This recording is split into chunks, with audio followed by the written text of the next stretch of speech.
let's go ahead and call the meeting to order. And so good morning. Thank you for participating in our meeting for the San Joaquin Valley Air Pollution Control District Governing Board. We have board members participating in person and via audio and teleconference. We will do our best to facilitate a smooth meeting with public participation via Zoom and webcast. Before we begin, I want to review some important guidelines, general instructions for the meeting. Please silence your communication devices such as your cell phone or desk phone. This will ensure that we're not hearing any feedback that can interrupt the meeting. During the meeting, all public participants, except for board members and district staff, will be placed on mute by the host. Public members will not be able to mute or unmute manually. Only the board members and staff will be visible on Zoom. Audio for members of the public will be unmuted once they are recognized to make a public comment. After each item, the chair will announce public comment. There will be a time limit of 3 minutes for each public comment. The clerk will recognize any public attendee who has indicated they wish to speak. We've got that out of the way now. So let's move to item 2, which is roll call. Mr. Bessinger? Here. Mr. Chiesa? Here.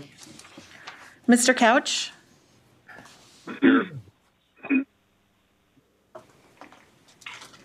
Mr. Couch? Here. Oh, thank you. Ms. Fagazi? Here. Ms. Lewis? Here. Mr. Mendez? Here. Dr. Pacheco-Werner? Here. Mr. Pereira?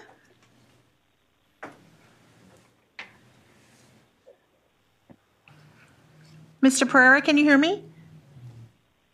I'm sorry. I thought I'd take myself off of mute. Oh. I am here. Thank you. Mr. Preciado? Mr. Reyes? Here. Mr. Rickman? Here. Dr. Sheriffs? Can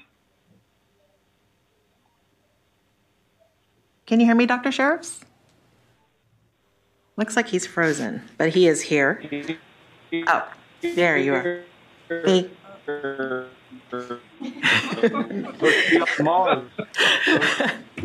my charging. Thank you, Ms. Sheklian. Mr. Wheeler? Here. Mr. Peterson? I am here. We have a quorum. All righty. Thank you. At this time, we'll move to item 3, which is the Pledge of Allegiance. Would you all please stand?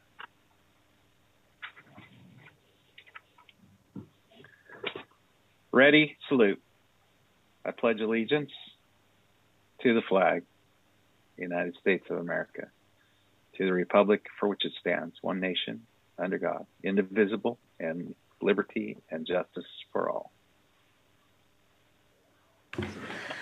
Item number 4 is approval of consent calendar, items 16 through 23. Hey, very good. Move to approve. Lloyd, I'll second that. Okay, we have a motion and a second. Before we go to the vote, do we need public comment on this item? Yes, we do, through the chair. Let me see. And it looks like we have no public comment on this item.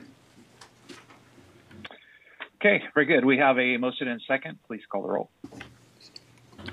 Mr. Bessinger? Yes. Mr. Chiesa? Yes. Mr. Couch? Yes. Ms. Fagazi? Yes. Ms. Lewis?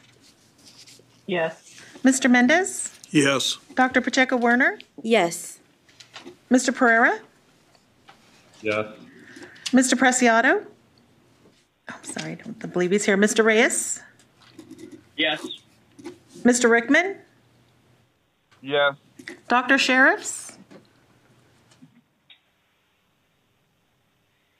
Yeah. Thank you. Okay, and Mr. Wheeler? Read my lips. Yes. Thank you. Mr. Peterson? And I vote aye. Thank you. Motion passes. Item number 5 is public comment. Okay, The public comment this time is made available for comments from the public on matters within the board's jurisdiction that are not on the agenda. It is requested that no comments be made during this time period on items on the agenda. The public may make comments on each board agenda item during the time allowed for public comment on that item. Attention is called to the fact that the board is prohibited by law from taking action on matters discussed that are not on the agenda. So do we have public comments? Through the chair, yes, we do. Connie Young? Good morning. Can you hear me? Yes, ma'am. Okay, great. I'm Connie Young, a Fresno resident, retired registered nurse, and volunteer with Citizens Climate Lobby, also known as CCL. This spring has been especially pleasant with cool, sunny weather and generally clean air to breathe. I've enjoyed opening my windows or going outside without worrying about breathing dirty air. This is the way air is supposed to be all the time. Thank you for all that you have done, are doing, and will continue to do to restore the purity of our air. Speaking of which, the Energy Innovation and Carbon Dividend Act, with a new bill number, H.R. 2307, was just reintroduced in Congress last week. You may recall that the basics of this is a market-based form of carbon pricing known as carbon fee and dividend. Like its predecessor, H.R. 763, in the previous session of Congress, the Energy Innovation Act would assess a steadily rising fee on fossil fuels wherever they're extracted, imported, or in some cases processed. The money collected will go to U.S. households in the form of a monthly dividend or carbon cashback payment, so everyone can afford the transition to cleaner energy. Here are two features of the new version of the bill which I think you will like. It now is projected to reduce America's carbon pollution by 30% in just the first 5 years. With complementary policies, this bill would be the most effective tool to get us to net zero by 2050. As you know, in addition to reducing carbon dioxide, reducing fossil fuel emissions will also reduce co-pollutants like NOx, dirty SOx, and mercury. By cleaning up our air, the Energy Innovation Act will improve health and save 4.5 million American lives over the next 50 years. Many of those lives will be right here in the San Joaquin Valley. I've sent you information about H.R. 2307. Others may learn about it at citizensclimatelobby.org. The Biden administration is going to take action on climate change. You are one of our strongest voices in Washington. If you agree that putting a price on carbon pollution will help clean up our air, I encourage you to urge our members of Congress to support this market-based, common-sense solution. Thank you. Thank you, Ms. Young. Mr. Cunha, Manuel Cunha? Thank you, Mr. Chairman. Can you hear me? Yes, sir. Please go ahead. Great. Good morning, all board members and staff. And Michelle, thank you. My name is Manuel Cunha, Nisei Farmers League. I just want to give a quick report, Mr. Chairman, on the agricultural vaccines that are going throughout the counties, being that we have the County Board of Super representatives on this airport. Is just to let you know is that the agriculture commissioners in your counties, as well as the health departments, are absolutely working very closely with agriculture in getting the farm workers their vaccines. And that number is really getting very high, which is positive. And the second group of workers will be coming in when we start the cherries and the blueberries and apricots and those products starting in middle May through July will be the second group of many workers coming here. So that are being issued by the county health departments and people like United Health Centers and others have been very great in working with the ag organizations as well as the farmers, the packers, and the processors has been great. So I just wanted to give you a report that the vaccines through farm workers is being administered very well with all size of growers and packers and processors. So again, just a report, just to let you know that information from the standpoint of agriculture is doing everything to take care of its farm workers throughout the valley ensuring a very healthy worker and family. So thank you very much, Mr. Chairman. Appreciate the time. Thank you, Mr. Cunha. Janet Dietz-Kamay. Good morning, Chair and Board. This is Janet Dietz-Kamay, and I'd like to speak on climate change. The 20th century had more rain than we have now. Sonoma County, where I lived, had rain from October through May. I remember beautiful green grass, even to about 9 inches high at the end of October. California was beautiful. In Northern California, I'm not from it's down here, during the winter time, 6 months of beautiful green hills, hydrated trees. Now Northern California has much less rain than we had in the 20th century, as is the valley. We have many La Nina events, which cause a high over the California area, a high pressure over the California area, preventing these wonderful storms from coming in. We've had negligible rain this past winter. Our forest trees are dehydrated. The pine trees are plagued by a beetle that eventually kills them. The pine trees thrived with the 20th century rainfall and environment. Each year, our San Joaquin Valley temperatures rise.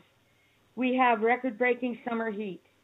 This causes drier air to combine with the drier, dehydrated trees, all of the trees, the indigenous trees in the San Joaquin Valley and in California. We travel quite a bit, and we see how the trees are suffering from the lack of the rain they were accustomed to.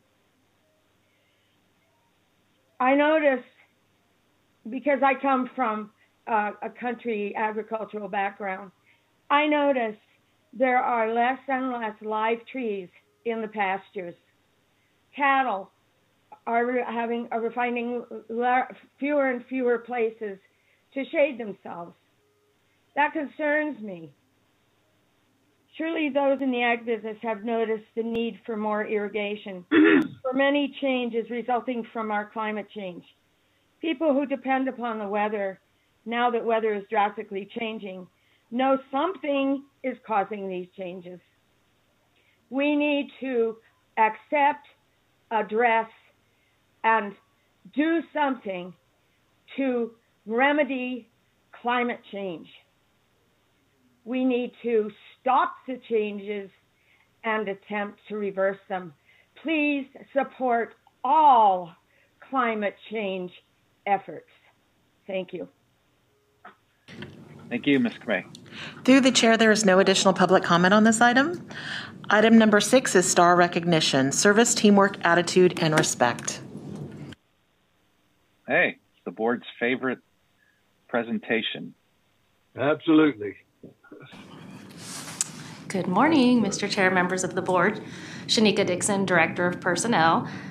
Recognition of employees' contributions is an essential component to the district's STAR work culture. Today, we are formally going to be recognizing and showing our appreciation to the individuals who have received a service milestone this first quarter of 2021. Although they are not here with us present as usual, you will see them start to appear on the screen there. And before I continue, I also want to thank all of you for your service to the district, your commitment, and your contributions. We truly appreciate you. So we'll start here with 5 years of service. We have Jessica Olson, Program Manager. Artemisa Velasco, Staff Technician. Recognizing those employees with 10 years of service, Robert Gillis, Air Quality Analysis and Research Supervisor. Jason Lawler, Air Quality Compliance Manager. Du Mua, Air Quality Specialist. And for 15 years of service, Sajad Ahmad, Air Quality Engineer. Glenn Ramming, Senior Air Quality Inspector. Francisco Reyes, Accounting Technician. And 20 years of service, we have Steven Davidson, Senior Air Quality Engineer. Shiraz Gill, Deputy Air Pollution Control Officer, Andrea Ogden, Air Quality Engineer, and Aaron Tarango, Program Manager. Thank you all so much for your service. We truly appreciate you.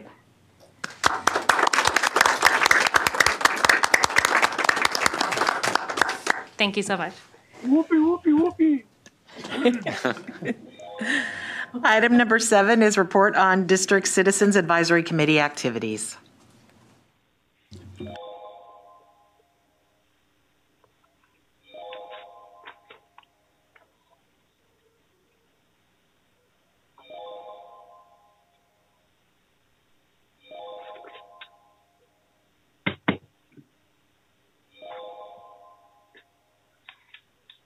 Hi, Kevin, can you hear me?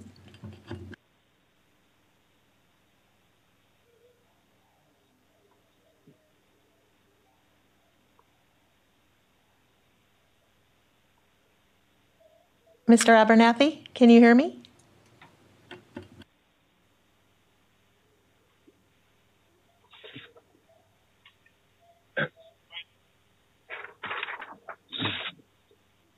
Michelle?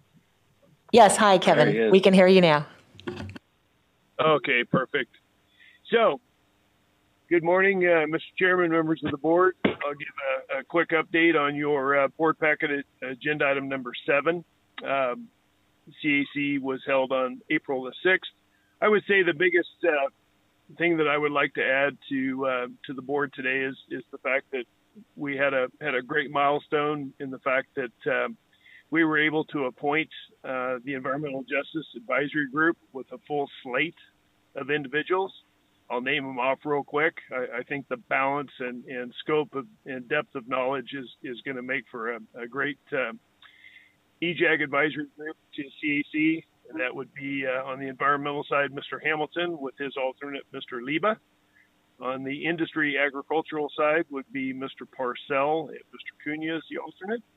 And on the city, we were fortunate to get Mayor O'Brien and Council Member Mr. Gomes as the alternate. So with that, Mr. Chairman, that would conclude my chairman's update to the San Joaquin Valley APCD board, and I'll take any questions if there are. Hey, thank you, Mr. Abernathy. If there's any questions, please ask them. If not, we'll thank you and move on. Item number 8 is accept $1.5 million in Carl Moyer State Reserve project funding.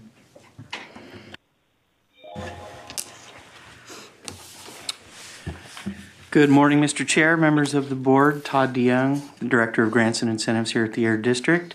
I'm here this morning seeking your board's approval to accept $1,511,320 in Carl Moyer Program State Reserve Project funding.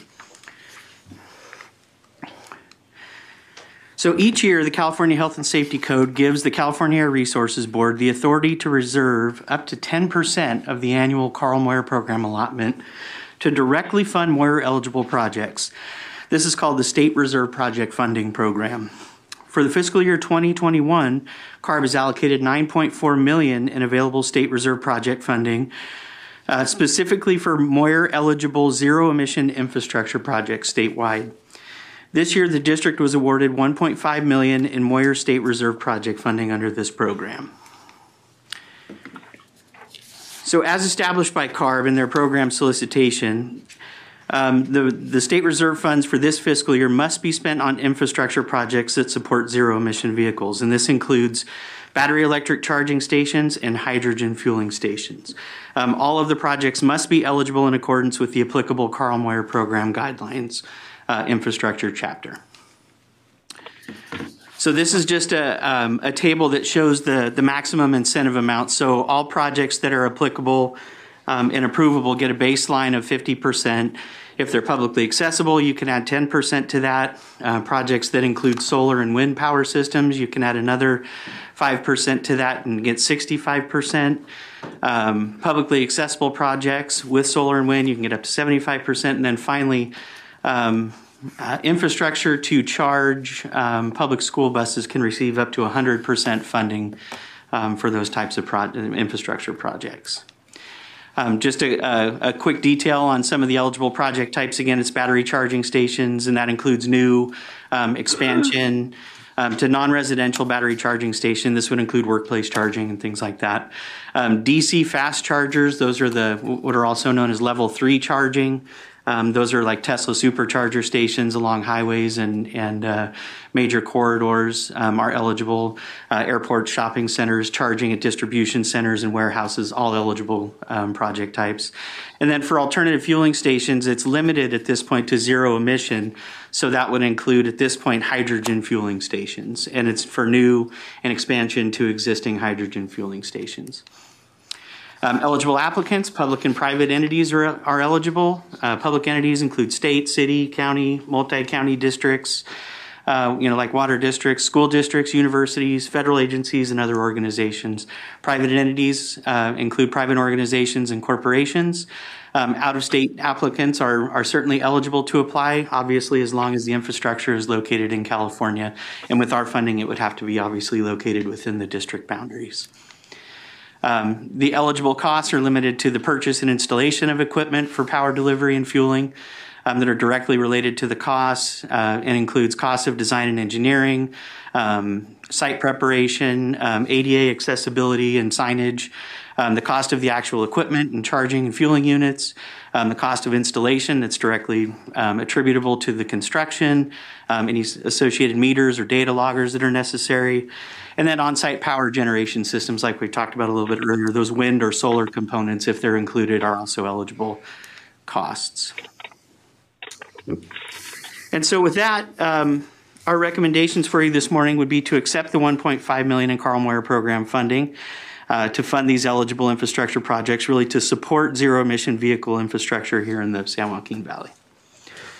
Mr. Chair, board members, I just wanted to note, just to give you a little bit more flavor on as to where this program fits into the broader scheme of our grant programs and where we are. There is a lot of effort through your board's efforts and advocacy and other programs that have been approved, zero emission transit bus, school bus program, other things that are going on for heavy duty vehicles, for example, where one of the big needs that has come up in those discussions with stakeholders has been to help provide funding on the infrastructure side of things. So helping with the vehicles is very important, but also the infrastructure has arisen as one of the major barriers to moving forward with these types of projects. So this funding, I think, will be there'll be some significant demand we forecast just based on some of the other transitions that we're seeing in areas where, of course, the electric vehicles have begun to emerge and are working, and where there's other efforts that I think this effort would plug, no pun intended, right into. So just wanted to note that I think demand will be high in the program, and just a reminder, this is the program priority established by CARB in terms of where this funding needs to be spent. And with that, I just want to thank the grant team for once again going after the money and being able to present this recommendation to the board today. Very good. Thank you, Samir, and thanks, Todd. This time we'll go back to the board for questions or comments. It looks like Supervisor Mendez has a question. Yeah. Now, this is more of a new deal. Is that correct? The way this is set up, it's kind of like a special deal to get this infrastructure stuff done. So you don't have an existing waiting list. You have to have people have to apply, and obviously it'll be a lot of public entities applying because they would get 100% funding on some of this. So, so you don't have a waiting list yet, because now you'll start actually taking applications for this. So it'll be kind of interesting, if this is going to be just barely enough money to kind of get it started, and obviously we'd like to know, as you progress farther, how many people actually or entities applied, and what the waiting list is, because I know on a lot of our other programs there's always a lot longer list than there is money for. So if you can get back to us at some time with that. No, yeah, absolutely. Great point. And so, yeah, this funding will be, this will be a new solicitation. There's no backlog at this point of projects that haven't yet been funded. The district and your board has allocated funding for infrastructure projects. Those have kind of all been funded. So this would be a new solicitation. Right. And you're 100% right. $1.5 million when you're talking about large scale infrastructure projects is not going to go really, really far. But it is it's a portion of what we would fund for infrastructure, and on an ongoing basis, if your board supports infrastructure projects, this would be added to whatever other funding is available for infrastructure. And we've done similar kind of things for the last 20 years, correct? I believe. Correct. Okay. Yeah. I did apply for one when I was on a public entity for. I think it was a CNG filling station years ago. Yeah. Sure. Dr. Pacheco-Werner? Sorry. Yeah, thank you. And just congratulations on just continuing to be at the forefront of these infrastructure challenges. And I think that, as we think about this charge, for me, one of the things that I continue to raise at the state level is the infrastructure challenges in the rural areas. And so I really have kind of two questions here. First, can rural areas leverage other types of funding that you know of that's out there to help, and kind of make this money go further in terms of helping develop some of these charging stations or what have you? And then the second question is specifically on the charging stations. More of your opinion, but also if there's any research, is there a sense of trying to prioritize superchargers over, regular chargers, and in particularly thinking again about the challenges in rural areas and how to best build an infrastructure there? Right.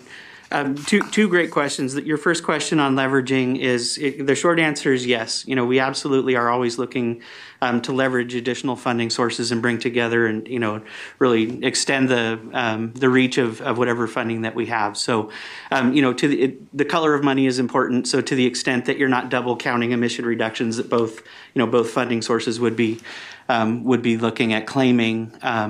You can certainly leverage funding from other sources, and it's absolutely encouraged, actually. The more funding you bring to the table, in addition to the funding that you're seeking in a grant, you generally score higher. So absolutely, then in that case. In terms of charging stations and prioritizing, the fast charge, DC fast charging versus level 2, it's really a combination, and you really need both because they're focused in different areas. The level 3 fast chargers are really more like your gas stations, and you want to put those where people are traveling on highways and major thoroughfares so that they can get from point A to point B. But then you also have workplace charging.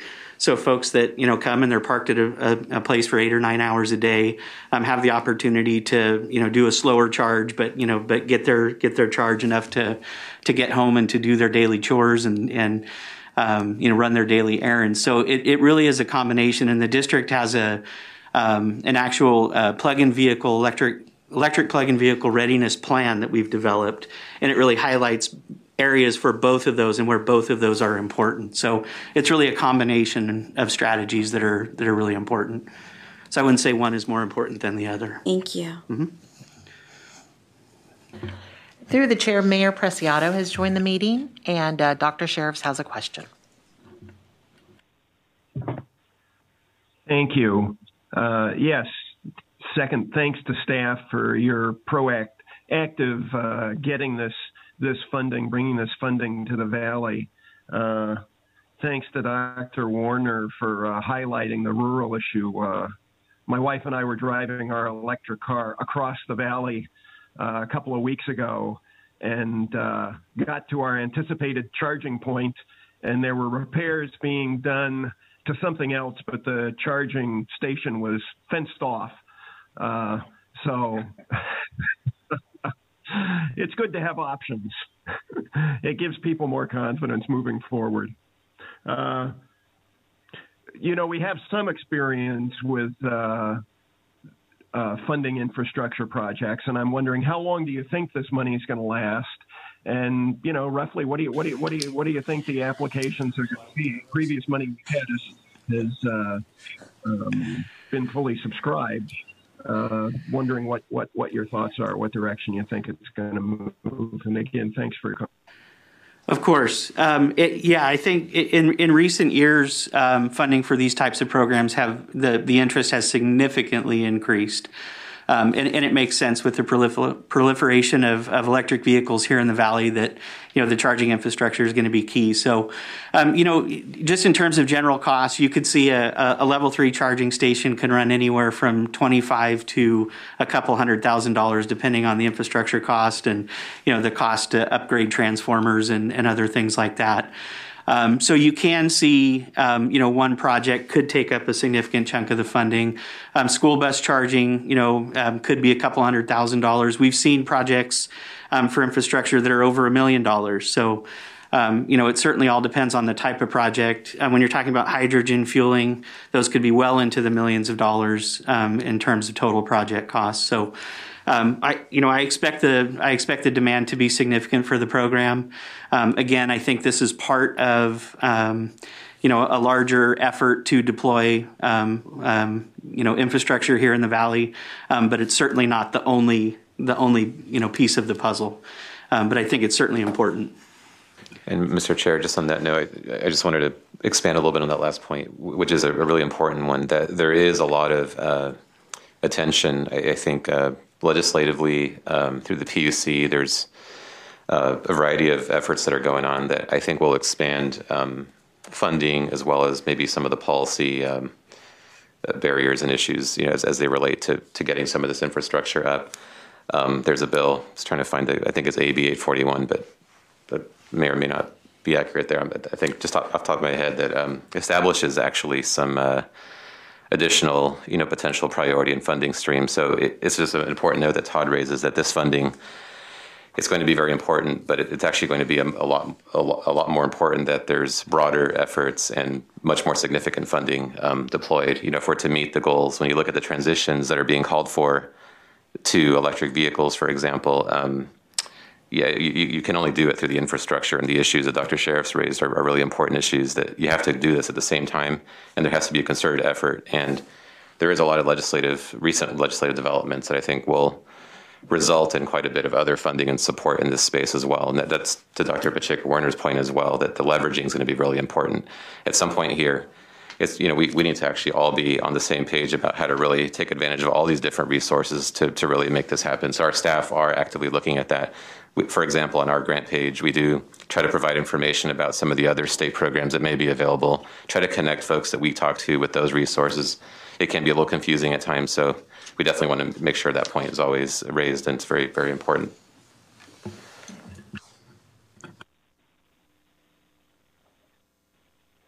Let me follow up on that question. It would seem to be important that we develop a clear sense of a roadmap, if you will, what our priorities are, what we think is most important, where we want the first priorities in terms of funding. And I think that would be very helpful to us. It seems like it would be helpful to us as we make the case to the legislature, to funding other agencies that have funding that they can distribute.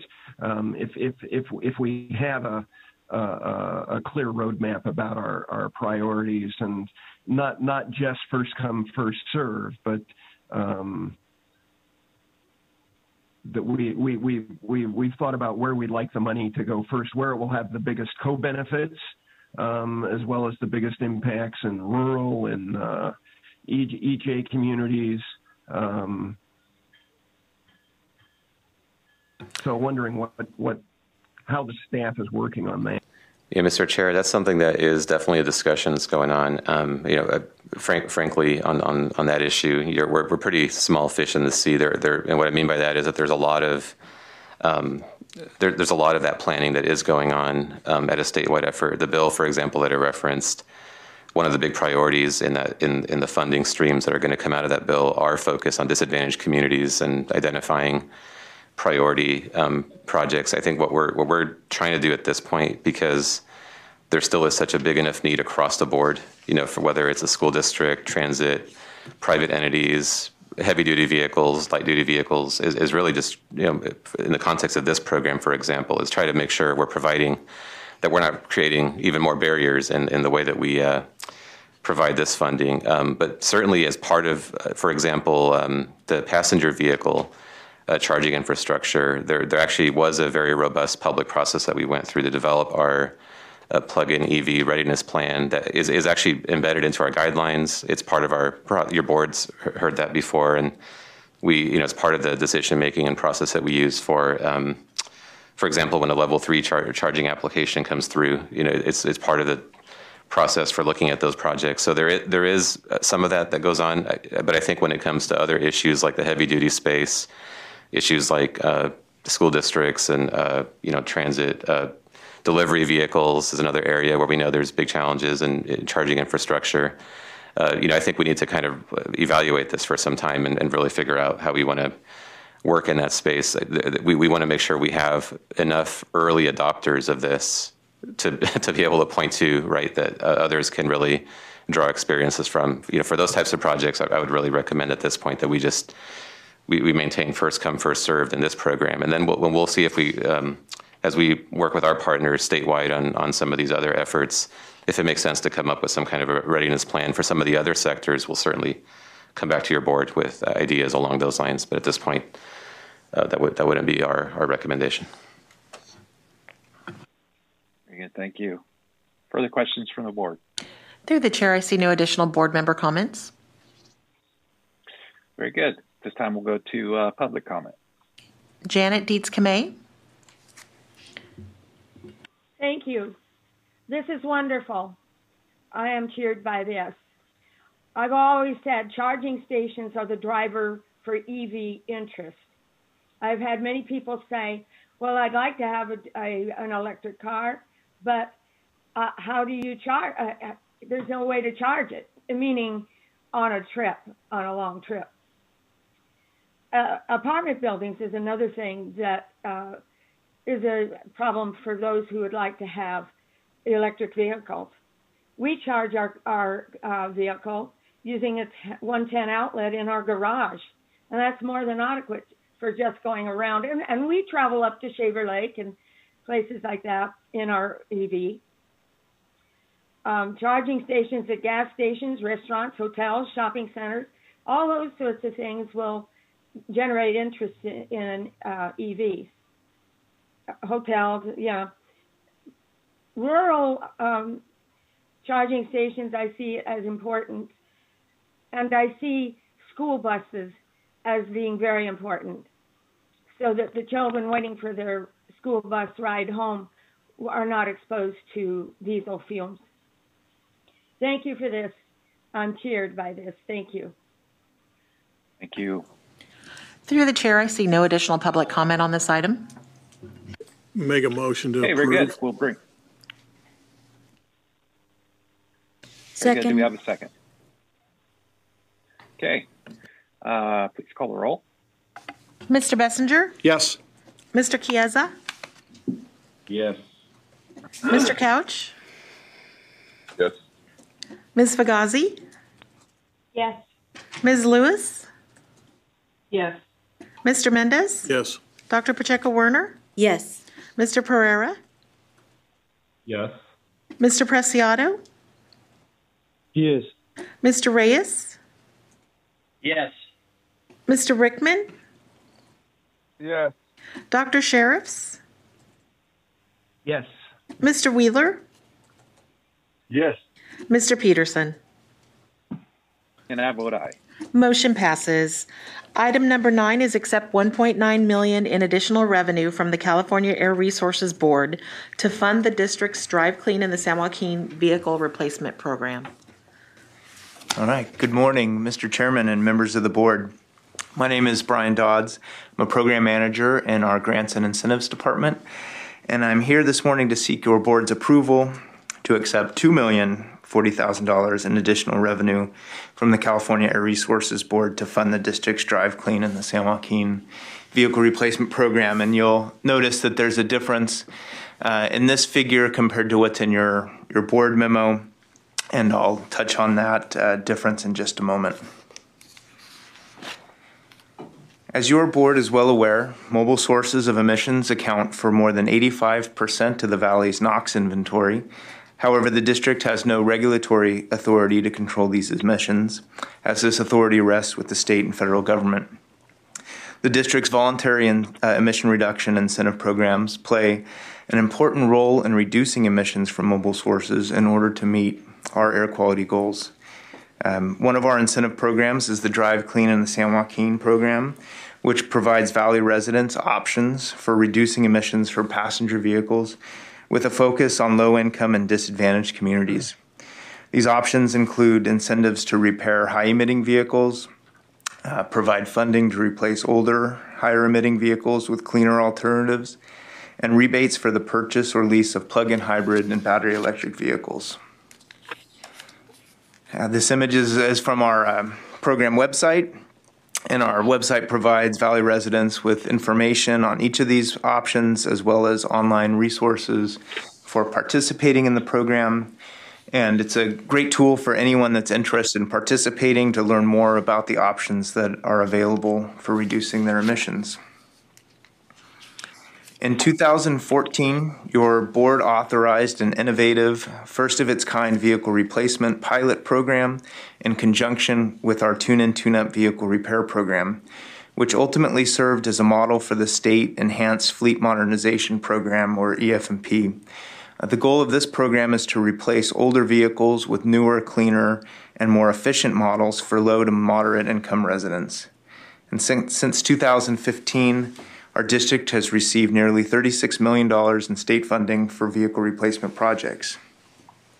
Incentives available under this program range from $2,500 to $9,500 and are based on the income level and disadvantaged community status of the participant and the type of replacement vehicle selected for purchase. So the highest incentive options are provided for low-income residents of disadvantaged communities who are purchasing a plug-in hybrid or battery electric vehicle. And to date, we've replaced 3,400 high-polluting vehicles with cleaner models, with the average old vehicle being a 1994 model year with 218,000 miles on it. And the new vehicles being purchased are primarily plug-in hybrid and hybrid electric vehicles. The district's vehicle replacement program has been recognized as a model for assisting residents in disadvantaged communities transition to cleaner, more efficient vehicles, with more than 99% of program participants residing in a disadvantaged community in the Valley. UCLA's Luskin Center for Innovation has recognized the district's efforts in community-level outreach to residents of disadvantaged communities, and that our programs can serve as a model for other regions. While the program initially was only implemented through participation in our weekend Tune-In, Tune-Up events, your board approved the implementation of an online portal and a direct application process for participation by Valley residents, which has increased participation in the program and provided residents with the option of applying for the program through multiple avenues. This approach to program implementation has allowed the program to continue operating effectively through the COVID-19 pandemic. And here are some samples, some pictures of some of the typical projects that we see. You can see the older vehicles there on the top, and the family with the Chevy Volt plug-in hybrid on the left and the Toyota RAV4 hybrid on the right. And I think these pictures really kind of speak to the importance of the program, and you can certainly see their excitement at getting their new vehicles. The district has recently received a grant award for $1.4 million in additional EF&P funding for the continued implementation of the replacement program. This would provide funding for approximately 265 vehicle replacements and the associated program administration. In addition to this recent EF&P award, the district was notified yesterday that CARB will provide an additional $640,000 in Clean Cars for All funding. Based on the conversations that we had with CARB, we had expected this total to be about $500,000, and that combined figure was reflected in your board memo, and we've updated this presentation to reflect that increased amount from CARB. So one of the unique parts of this program is we have kind of multiple funding sources. We have EFMP and we have Clean Cars for All. A typical a project that might receive $9,500 in funding, $4,500 of that funding comes from EFMP, and $5,000 comes from the Clean Cars for All bucket. So these combined sources of additional funding will provide support for the continued operation of the program until new state funding is made available later this year. In terms of outlook for new funding, CARB has recently provided information on the funding plan process for the 21-22 fiscal year, which will result in additional funding for the implementation of the program in multiple steps. There is currently a proposal for $24.4 million in funding that CARB can allocate to the Clean Cars for All program following the approval of the state budget. The district will work closely with CARB in advocating for the Valley's fair share of available funding from this allocation. In addition, CARB staff is currently developing their Clean Transportation Incentives Funding Plan, which identifies $117 million in funding that will be distributed to a variety of transportation programs, including Clean Cars for All. This funding plan is expected to be approved by CARB in October.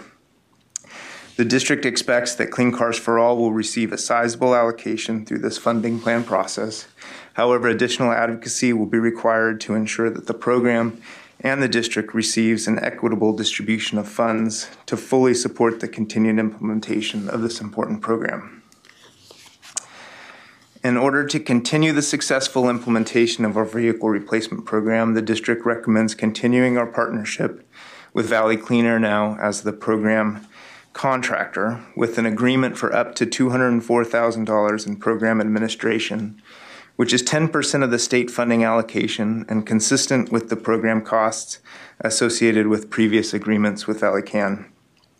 Valley Can's responsibilities include program outreach, applicant assistance, providing complete applications to the district for approval, coordinating vehicle purchases with participating dealerships and participants, and reporting program information to the district.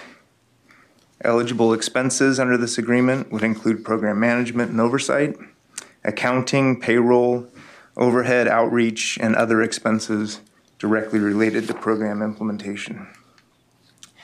So today's recommendations are to accept $2,040,000 in funding from the California Air Resources Board to be utilized in the district's Drive Clean and the San Joaquin Vehicle Replacement Program, and to authorize the Executive Director, APCO, to execute an agreement with Valley Clean Air Now with board chair signature for the continued implementation of the program and to make administrative changes to the program as necessary.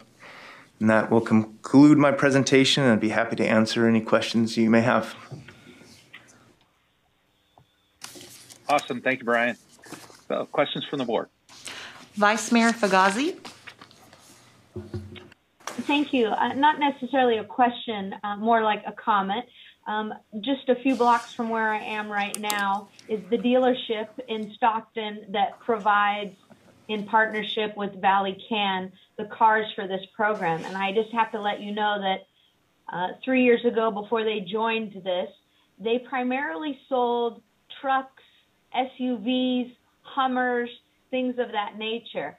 This has completely changed their business. They've been in business 29 years, and the father was just like, why do you want to start doing electric cars? Nobody's going to want to buy them. Well, now their entire lot is hybrid plug-in electric cars.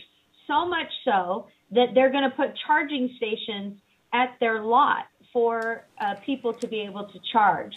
And the clientele that they have is primarily Spanish speaking. And so you look into that community and people who originally were very skeptical of getting into this type of vehicle. Now we've got a whole wave of families that are really taking advantage of this program and changing their social dynamic of what they think a person who drives an electric vehicle looks like or what kind of background they have.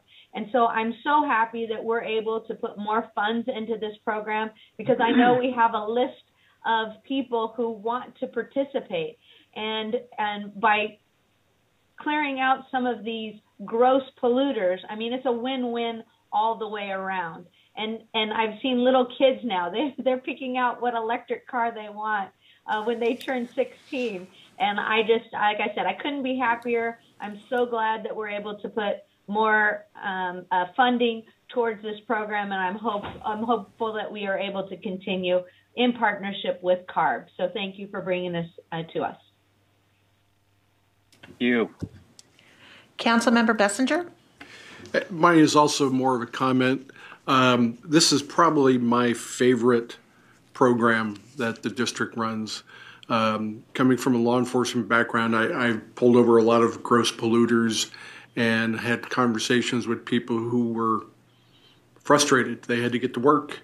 They couldn't get the car repaired. They didn't know what to do. And having been at some of these events, I can see people with smiles on their faces knowing that they're going to get their problem resolved either through repair or potentially replacement of their vehicle. And it certainly helps. It helps the disadvantaged communities especially, and I'm really glad that we make that part of the provisions. This is, I guess the term is win-win. So I'm very happy about this program. Thank you.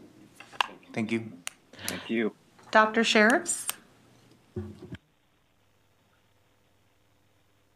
Yeah, thank you. Absolutely fabulous program. Valley Can has done a tremendous job on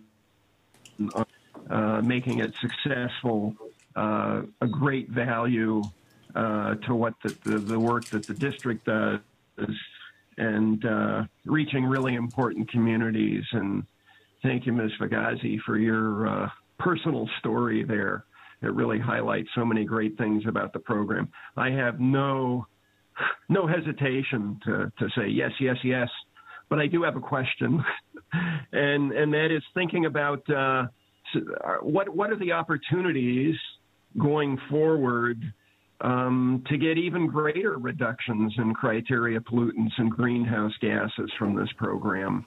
So I'm wondering what thoughts staff have there.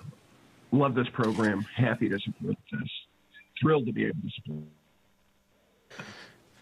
Mr. Chair, what a great question, and it is something that certainly is a very lively discussion that it actually is going on right now. This program, as staff just presented, is part of a statewide effort that, of course, our pilots here and our experiences here have really been informative to those efforts. But it is something that is growing, as an area of interest, as an area of a lot of discussion around where Clean Cars for All, for example, continues transitioning into, where the rebate that the clean vehicle rebate in that program, how it can be more effective, particularly at impacting or benefiting disadvantaged communities. That's actually a very live discussion right now, and our program continues to evolve as those discussions and as technology and opportunities arise. And so I think in the future, when we talk about this program on an ongoing basis, perhaps with the next big allocation that we hopefully are able to bring back to the board with a new budget, that's probably an opportunity to also share some of the developments that are occurring with the program in terms of focus on certain vehicles, which they are continually improving, electric vehicles themselves even over time. And I think that there are some enhancements in the future for this program in terms of how to continue keeping the program up to date with those developments in terms of vehicles, and also continue to maximize benefits to the residents that need this funding the most. I think in our case, as you heard from staff, 99% of the projects are for homes, families that live in disadvantaged communities. And really, when you look around the state, they look at our program and I think with envy in terms of how successful we've been able to make it, where others are really just trying to replicate that success. So we're very happy to share that actually with, we're part of these different work groups and hopefully when we come back to your board with the program update, we can just also give you an update on where the program is heading as well as a whole, as those discussions continue to develop. Mayor Preciado? Yes, I just would like to thank staff for this program, actually, because they have taken the time to actually come far into rural disadvantaged communities and set up tables where the community members can make the application there. I've seen that happen a couple of times. I know because of COVID, it's not happening right now, but hopefully, I hope that will come back to far away disadvantaged communities.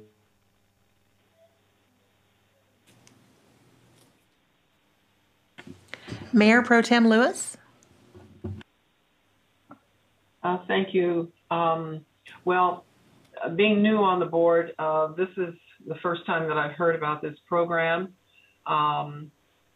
Let me get my camera on here.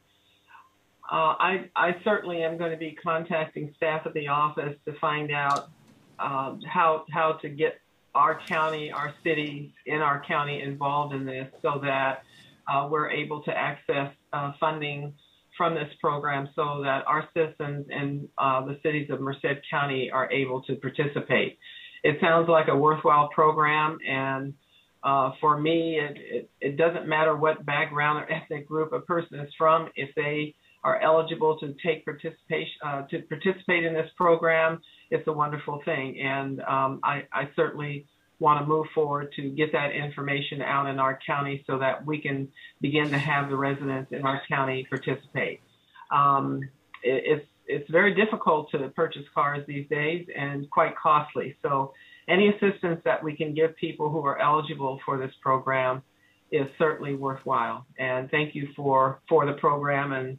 And I will be contacting the office to find out who do I need to get in contact with to get information so I can get it out to our cities. Thank you. Thank you.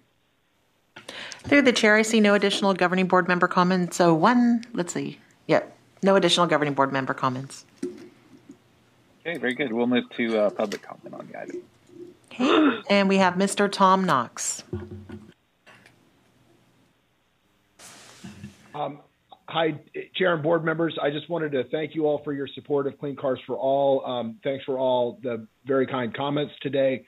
It really means a lot. Our team works hard to make this program work, but I got to say, this program and this funding that you're talking about today would not have happened without the very, very hard work of the district management and staff. They've really been fighting to make sure this program is funded, and I wanted to recognize them for their dedication and just their really hard work over the last month to make this happen. We're excited to get back into action, and we're really excited to get back out and start seeing customers and making the program happen once it's safely it's safe to do so. So we're very optimistic about really making an impact in the Valley with this funding. Thank you for your support. Thank you. Through the chair, I see no additional public comment on this item. Move okay, very good. Second. There you go. I'm going to deem that Fugazi was the motion maker. Yeah, that's okay. I'll second it. She pushes this more than anybody does, right, Craig? Yeah, she does. Very good. Please call the roll. Mr. Bessinger? Yes. Mr. Chiesa? Yes. Mr. Couch? Yes. Ms. Fugazi? Yes. Ms. Lewis? Yes. Mr. Mendez? Yes. Dr. Pacheco-Werner? Yes. Mr. Pereira? Yes. Mr. Preciado? Yes. Mr. Reyes? Yes. Mr. Rickman? Yes. Dr. Sheriffs? Yes. Mr. Wheeler? Yes. Mr. Peterson? I vote aye, and I should have said in this comment that, I live next to a freeway, and it seems to be that the exhaust systems in vogue now are that of the snap, crackle, and pop. And I think if we want to sell more electric vehicles, we need to put an exterior speaker and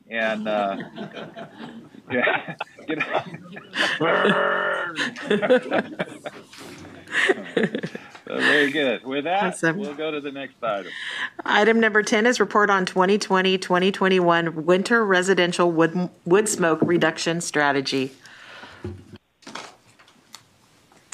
All right. Good morning, Chair and members of the board. I'm John Klassen, Director of Air Quality Science and Planning, and I'm joined by Jamie Holt, Chief Communications Officer, and we're going to provide an overview of this last winter season over the 2020-21 period going from November through February of this last season.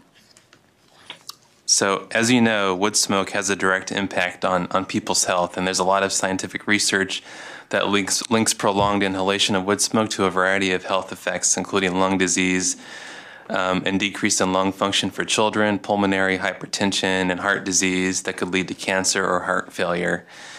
And since residential wood burning emissions are among one of the largest sources of direct PM2.5 during the winter months, getting emissions reductions from this is really key for us.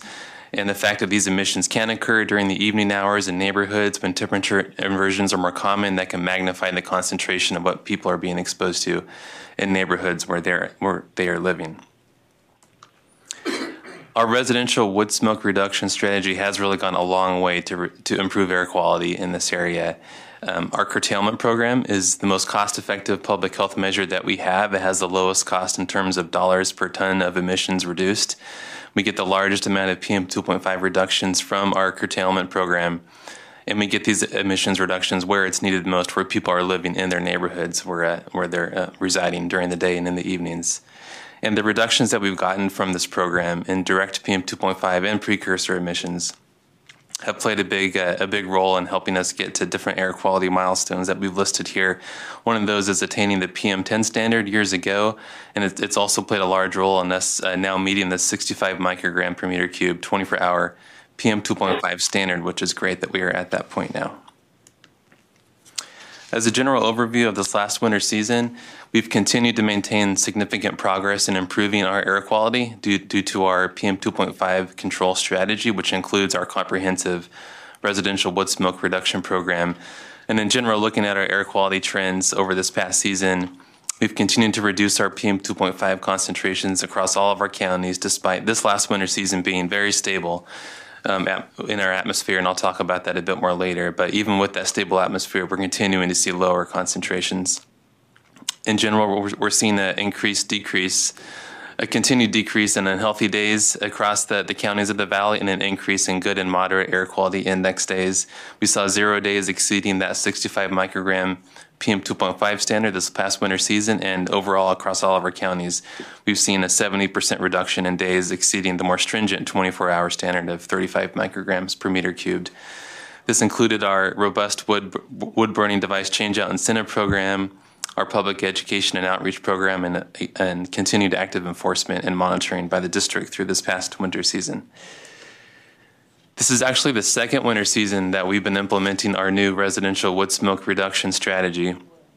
If you remember, back in 2019, we amended our Rule 4901, where we lowered the curtailment thresholds for the hotspot counties of Madera, Fresno, and Kern counties, and that's on the right-hand side of this image here. Those are the curtailment thresholds that applies to those counties. You can see they're quite a bit lower compared to the left-hand side of the image, and those are the curtailment thresholds that apply to the other counties outside of Madera, Fresno, and Kern. Our strategy also included public education and incentives program enhancements and new requirements for fireplace remodels, enhanced compliance during real property transfers, and enhanced visible emissions limits in our rule. So with the change that we made for the curtailment thresholds for the hotspot counties, in this table here, there's a lot of numbers here, but I want to draw your attention to the left-hand side where we're showing Madera, Fresno, and Kern counties. If you look below that line where we had our 2019 rule amendment and look just below for our last two winter seasons on those last two rows here, you can see a dramatic increase in the number of no-burn declarations for those counties, and that's because of the lower curtailment thresholds that were established for those counties, where we're now seeing roughly twice as many no burn declarations in those counties compared to what we saw before. And this is because of that strategy that we put in place a couple years ago. Looking at the air quality index, and the air quality index is a metric established by the EPA to easily see what the air quality is on a day-to-day basis. And so there are, in general, there's a number of categories where there's good air quality, which is the green color, moderate for yellow, unhealthy for sensitive groups is orange, and unhealthy is red. And as you look across time, across all these winter seasons, you can see a general increase in good and moderate days. That's the green and yellow days, which is really good to see. And a general decrease in our unhealthy for sensitive groups and unhealthy days, which is the orange and red days there. And again, looking on the far right-hand side, for 2020, 2021, we're continuing to see more good and moderate days compared to past winter seasons, which is good that we're continuing that positive trend. Looking specifically at the unhealthy and good air quality index days in this chart, I want to draw your attention to the left-hand side where you can see in the past, we used to have more unhealthy days than good days across the counties in our valley, and that's definitely not where we want to be. That's a bad place to be. And as we've implemented our control strategies going forward, we see those two cross paths, which is a good thing, where we then saw more good days than unhealthy days. And going forward in time, that difference between the two gets even larger and larger with these two lines diverging. So that's a good thing where we're now at a point where we have significantly more good days than unhealthy days across the counties in the valley during the winter season. We also look closely at the meteorology for each winter season, which is what we did here. Some of you have probably seen this graphic before, and we updated this for this last winter season. And we look specifically at atmospheric stability during each winter season. And in general, atmospheric stability is a comparison of the temperature at a higher elevation versus the temperature at the surface. And if we have warmer air above us, when we have cooler air at the surface, that can create a temperature inversion, putting the lid over the bowl of the valley, and that's not a good situation. That creates a very stable atmosphere, and concentrations can build up pretty rapidly and give us higher PM 2.5 during the winter season. And so that's what we're showing here on these blue bars here. These are a measurement of the stability of the atmosphere during each winter season. The larger the bar is, the higher it is, that's a more stable atmosphere. That's what that represents. And the smaller the bar is, or if it goes negative, that's a more unstable, more dispersive environment, which is usually good for air quality. So on the right-hand side is our latest winter season, 2020, 2021. And you can see that it was a very stable winter season. It was actually a third most stable winter season that we've had through this period. Yet our PM 2.5 concentration, our average concentration, which is that green line there, was still relatively low compared to what we've seen in the past. And I wanted to compare this against two other seasons, the 2011-2012 and 2017-2018. You can see that the atmospheric stability was about the same in those seasons than what we saw here in this last winter season, yet the PM 2.5 concentrations were higher under those same atmospheric conditions. So this is strong evidence that our control program is being effective even under similar types of meteorology, which is really good to see that we're continuing to see this positive trend. Let me take a minute to explain this one now. There's a lot going on with this chart here, but this is another analysis that we update each year where we want to look at the effectiveness of our PM 2.5 control strategy and try to compare what we're measuring against what could have happened if we didn't have a control strategy. So the way we do this is we build a statistical model, air quality model, where we compare and build relationships between air quality and meteorological parameters way in the past before we had a control program in place for the wood burning program. And with that, we're able to predict what air quality could have been like for these more recent winter seasons if we had no control strategy in place. And that's what the dashed line on the top represents. This represents what could have happened in the valley for our average concentrations if we had no control strategy in place. Then we can compare that against the solid blue line below that, which is the actual measurement that we had during these winter seasons. And then we can compare the two. And the fact that these two lines have separated pretty dramatically over time is really good evidence of how effective our control strategy is for PM 2.5. Just pointing out the last season here, this is for the Modesto area. If we had no control program in place, our average concentration could have been 50 micrograms for the entire winter season. What we saw in reality was 24 micrograms, so significant difference between what could have happened this past winter season versus what did because of our control program. And we see a similar effect in the Fresno area. also in the Bakersfield area. So we're seeing the same effectiveness throughout the valley, which is good to see. We wanted to point out too that early in this last winter season, we still had impacts from wildfires. We talked about this extensively last fall during the wildfire season. Two specific wildfires were still impacting us early in the winter season, where the Creek Fire and the SQF Complex fires were still impacting the air quality early in November, right when our winter season was beginning. We also had a dry early winter high wind event also in November that caused some blowing dust and elevated PM10 issues across the valley. And during these extreme events, or exceptional events that they're called, we communicated regularly with the public, the National Weather Service, schools, and public health officers about the impact of these unusual events and the importance of voluntarily reducing their emissions when that was feasible. We provided updates on our webpage, including alert banners, and increased our social media presence during this first week of the winter season.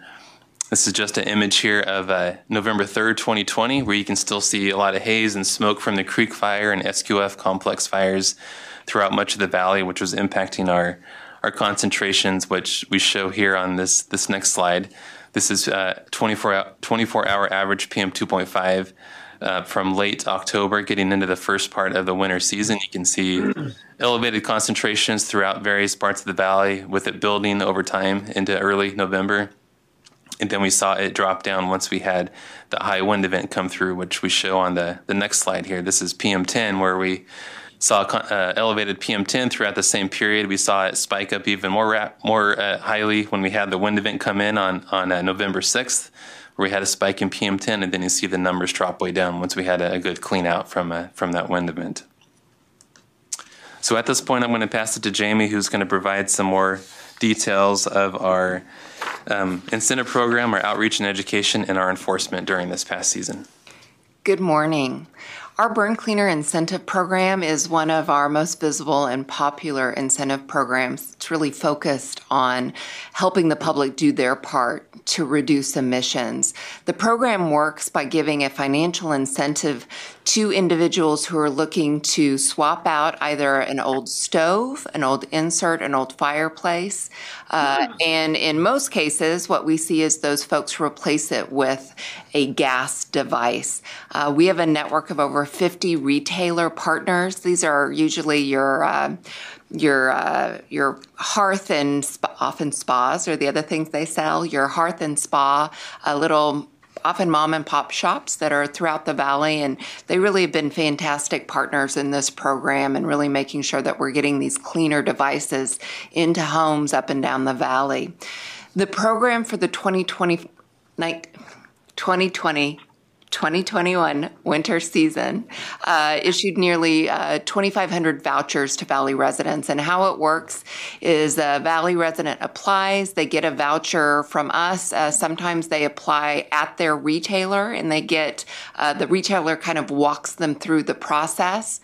That locks in the money, which can be up to $3,000. And I will tell you that some of these devices come close to being about $3,000. So in some instances, it almost pays 100%, not quite, but almost.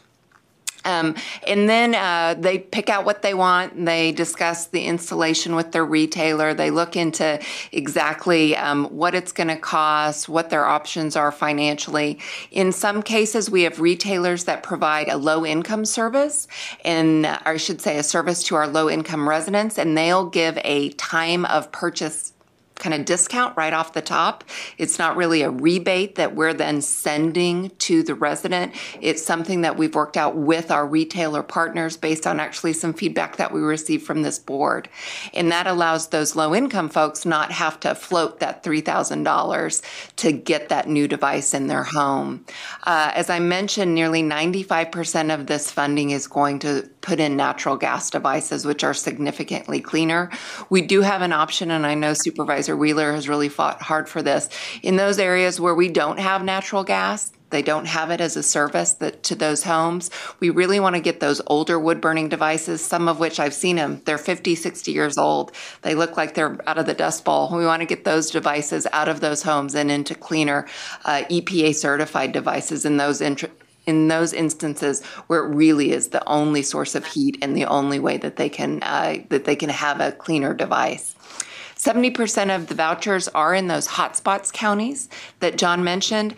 And since 2009, this program's been around for a long time. We've issued over 23,000 vouchers, and it's been an investment of over $40 million by the Air District.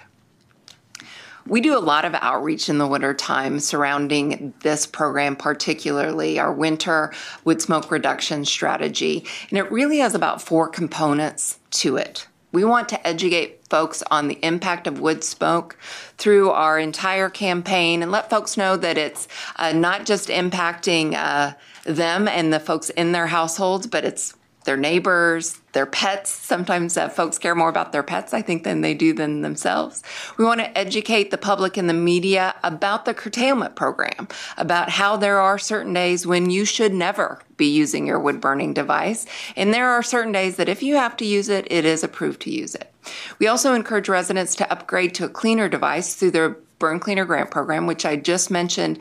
And then we also use this campaign to really warn residents when we have those unusual air quality events, be it the lingering effects from a wildfire, a high dust event, or just a stagnation event where we see air quality. This past winter, we saw it reach not the red level, but we did see these weeks where it reached that unhealthy for sensitive groups. And we used our many outlets to make sure that folks understood that air quality wasn't the best and they needed to do everything they could to protect themselves and also reduce their emissions.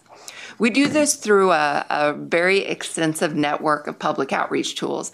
I've mentioned to this board before that outreach has changed in my now going on 17-year tenure here at the Air District, and just running TV commercials doesn't do it anymore. Lots of people are cutting the cord.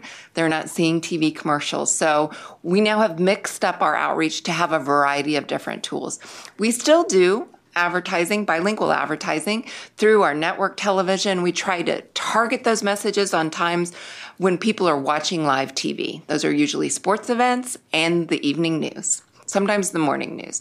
Cable TV, those are programs where we think people might think about upgrading their wood-burning device. I'm a big fan of the home HGTV, Home Improvement. If you're watching Home Improvement shows, you may then see one of our advertisements that, hey, you can get money to swap out your wood-burning fireplace. And so we kind of try and find those linkages where we can.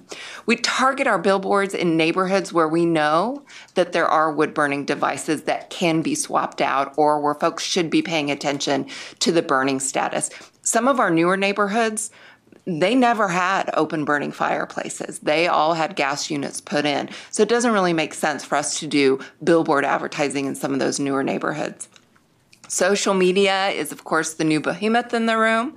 We use Facebook, Twitter, Instagram, and Nextdoor. And what's great about that, we then allow the public to have a dialogue about this. And I will tell you they do. And we have people that feel very strongly on both sides of this issue. We have people that want to burn every day, all day long, and we want people to never burn, never be allowed to burn regardless of what's going on. And it's nice for folks to understand that there are those different viewpoints because we want a balanced approach to this so that we can really get people to understand that at the end of the day, this is a health issue more than anything else. One of the new strategies that we've used in recent years has been what they call OTT, which I didn't know what that meant. That meant over the top. When you cut your cord, as they say, and you no longer get cable TV, you're most likely getting some type of streaming service. And often those streaming services will have commercials embedded in them, whether it's Hulu or YouTube. You're periodically seeing commercials, and what's great about that over-the-top advertising is we can really target that. I can target a zip code. I can target a specific neighborhood with that advertising, similar to how we can target advertising on social media. And then, of course, search engine marketing is something that's also a little bit new to us. If you are looking at Home Depot, and you are searching wood-burning devices, there's a pretty good chance during the wintertime you're going to see an ad for our Burn Cleaner program. We can go in and target what you're looking for. If you're looking for home improvement type stuff, we want you to see our Burn Cleaner program. We, of course, also have a smartphone application that gives people the daily wood-burning status for their county. And then we also have a very comprehensive public relations campaign that continues to have great relationships with our meteorologists and our weathermen and women at our local broadcast news stations, and we're fortunate, unlike some of the other districts in California, that they actually will promote what the wood burning status is during their weather report. Here's just an example of some of our outreach. One of the things that we have tried to do is increase the dynamic content on our social media and digital sites. I'm going to talk a little bit more about that in a minute. But on the left-hand side, that's a Nextdoor post about wood burning. On the right-hand side, that's a Facebook post. And underneath it is a Twitter post. And you'll see that was actually a drawing that we received from our Kids Calendar contest, and we've been using those Kids Calendar art entries and social media posts. Across the top is one of our billboards, and then below are 4 examples of videos, and I'll show one of them at the end of my presentation. I think I have 1 or 2 more slides left. These are just some statistics from the outreach season. We had over 50,000 public inquiries go through our 1-800 number, which is still updated daily with the daily wood burning curtailment level. We had over 500,000 visits to our webpage. That continues to be one of the most, the easiest to access and the most popular ways for folks to figure out what the curtailment status is. We've received over 500 public complaints for folks saying, hey, I think someone might be burning in my neighborhood. We've got over 7 million eyeballs. Those are not sets of eyeballs, not individual eyeballs, seeing our social media. And we have over 15 media inquiries from outlets around the Valley regarding our program. We continue to enhance this messaging. As you saw in a slide that John put up, this is one of the oldest outreach campaigns that the district has. The first iteration of this rule came about in 1993. It originally had a very soft, there was no, stick to it. It was, please don't light tonight. Just, hey, please. Just don't. We then, in 2003, amended the rule to have the curtailment levels, and we asked folks to check, see if it's a day when you can use your wood-burning device. And it really has gained traction over the past 20 years since we put the Check Before You Burn campaign in place. We turned up the advertising a little bit. We've done several public opinion surveys about this program, the most recent one in 2017. And folks generally are aware of Check Before You Burn, or the fact that using your wood-burning device during the winter is something that you need to be mindful of. But we continue to look at how we can make this message better. Part of our core values, continue to improve it, continue to look to see how we can really get the public's attention. Per your board's direction, we've had a little bit more of a focus on health, a better understanding of that. And we will be continuing to do that both this year and in the years to come, to make sure that we're reaching the public where they're at and giving them a message that they can understand, and one that actually gives them something that they can do. Enforcement, last slide. We have an active enforcement program here at the district. This past winter, during our night and weekend, during daily, evening, and weekend surveillance, we spent nearly 4,000 staff hours on enforcement activities. In any complaint we get, we investigate and we respond to the complaining party. We use fancy technology to make sure that we can accurately document what's going on. It's this cameras that basically work in low light. You can actually see smoke with the camera that maybe you couldn't see with the human eye. We don't knock on anyone's doors. We don't go on anyone's property. We take pictures usually from the street, so that we're not, invading anyone's rights in any way. We have 831 notices of violation that we issued this year, and I've had a couple questions from the media. Why are those numbers a little bit higher? It may be due to the fact that people were home more. COVID kind of was a new normal for everyone, and we may see that people were lighting up their fire. They're bored. They were lighting up their fireplace this year.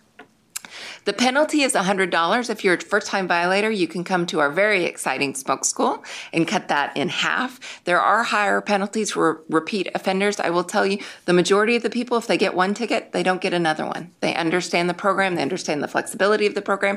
They also understand that they can upgrade their device. All of this leads to increased public awareness, support, and compliance with the program. And real quick, I'm going to show you a 30-second commercial, if we can bring that up, just because it gives you a a little bit of a flavor of how we're trying to reach different folks with different types of commercials.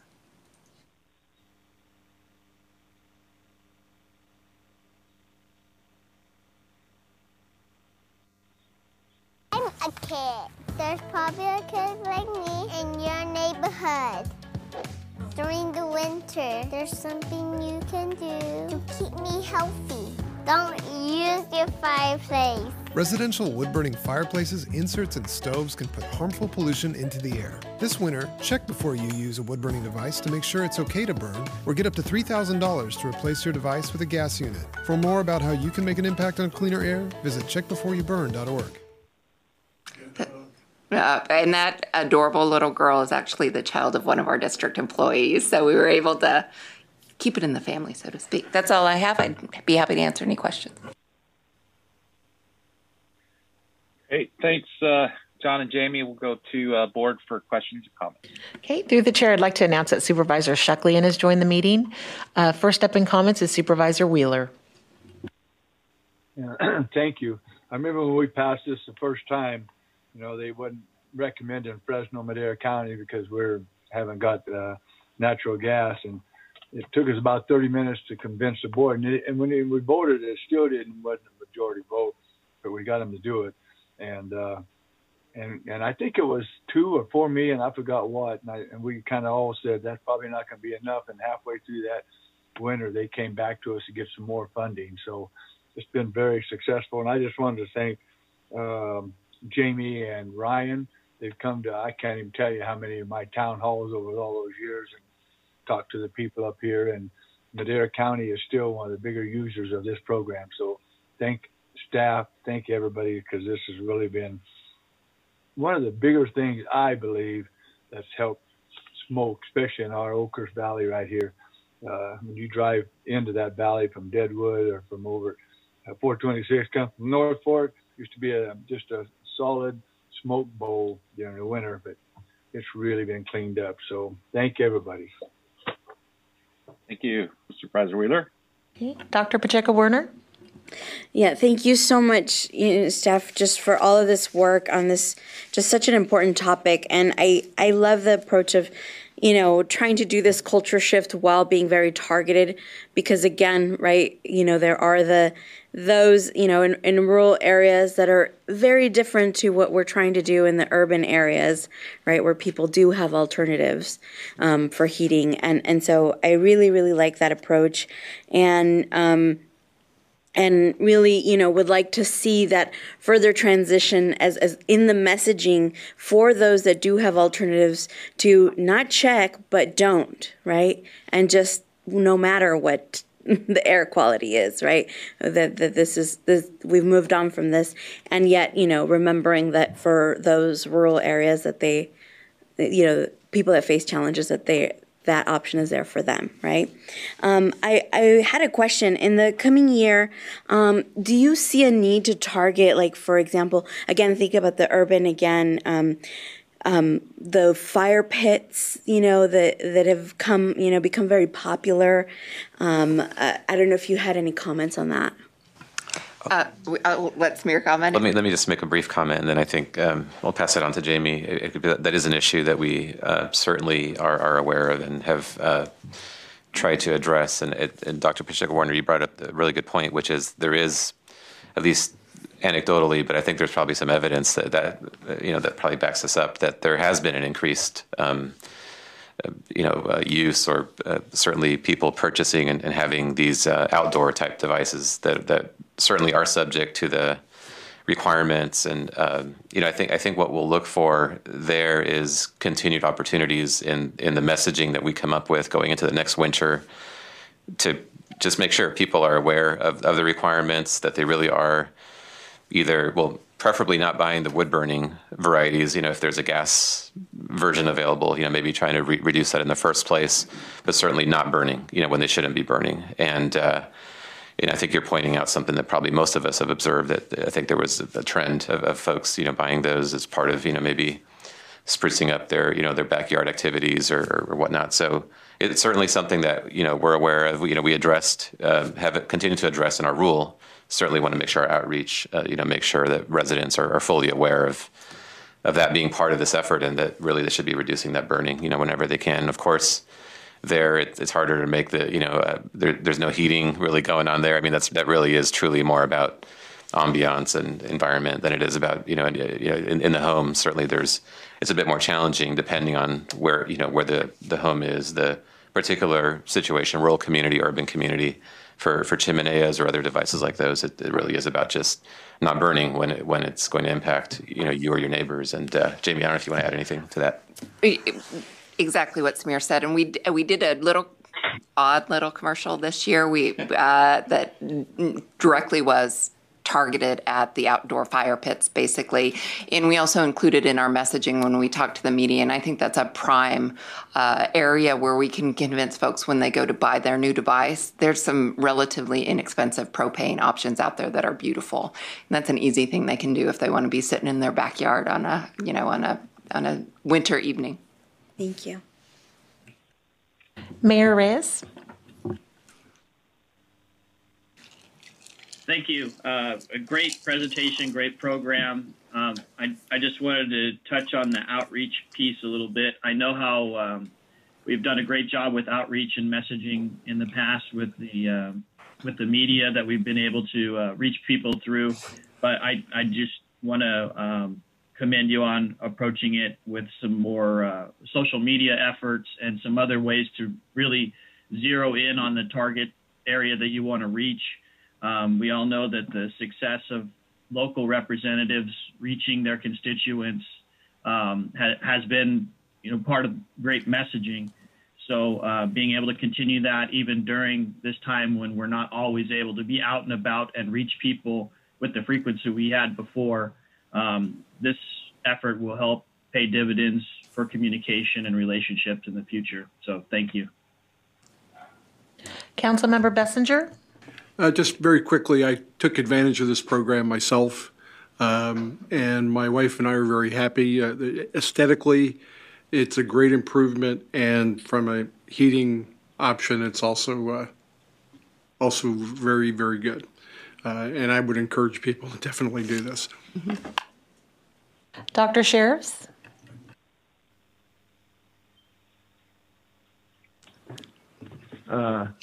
Thank you.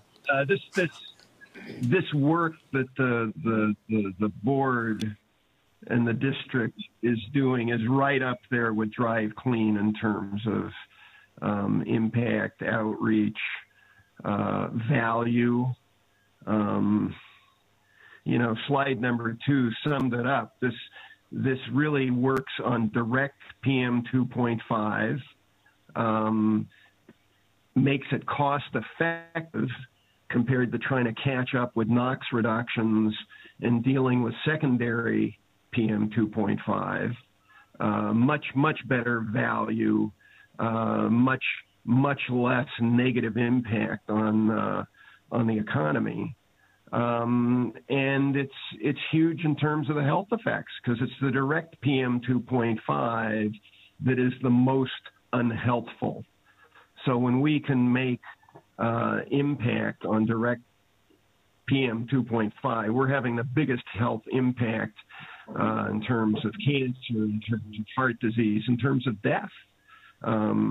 So this is very important and has been very successful. We've seen this almost elimination of unhealthy days, which is fabulous. And clearly there are a lot of factors in that, but a big part of it has been our willingness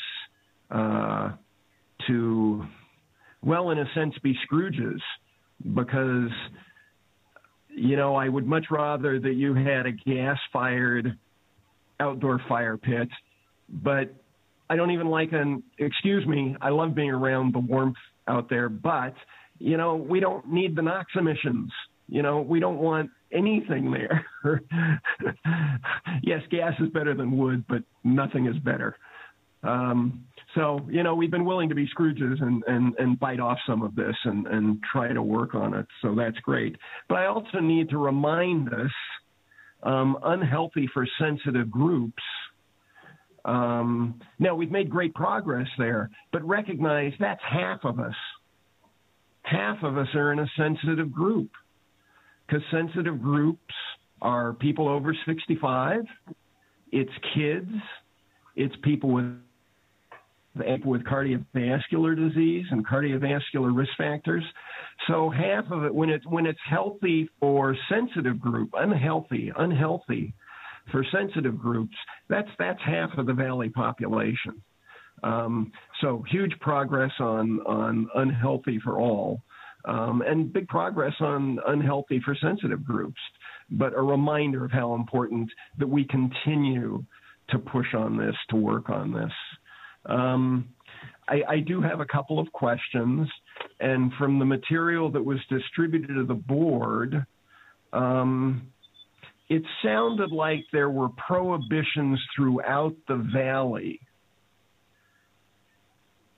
on new construction, remodels, and property transfers. And I just wanted to clarify whether that's aspirational or whether, in fact, there are prohibitions throughout the Valley, all the counties at this time. If I'm below 3,000 feet and have no access to natural gas,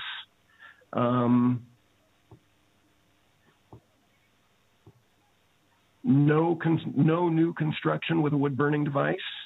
If there's a property transfer under those circumstances, a non-EPA device has to be removed.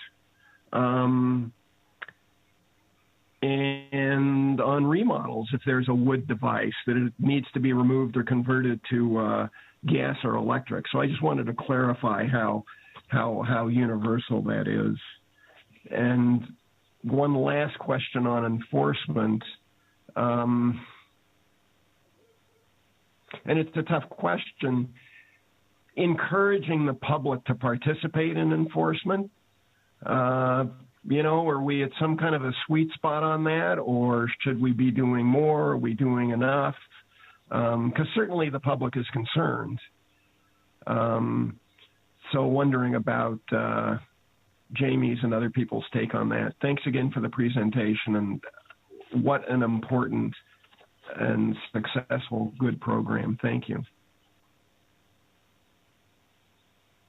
Dr. Sherris, I'm going to take your last question first, and then staff can get to you on the remodel requirement question. But on enforcement, I'm glad you brought that up. It is something that I was hoping to get feedback from the board, as part of this item on sort of where we were and are and want to head to when it comes to the overall strategy. Enforcement's one of the components of that.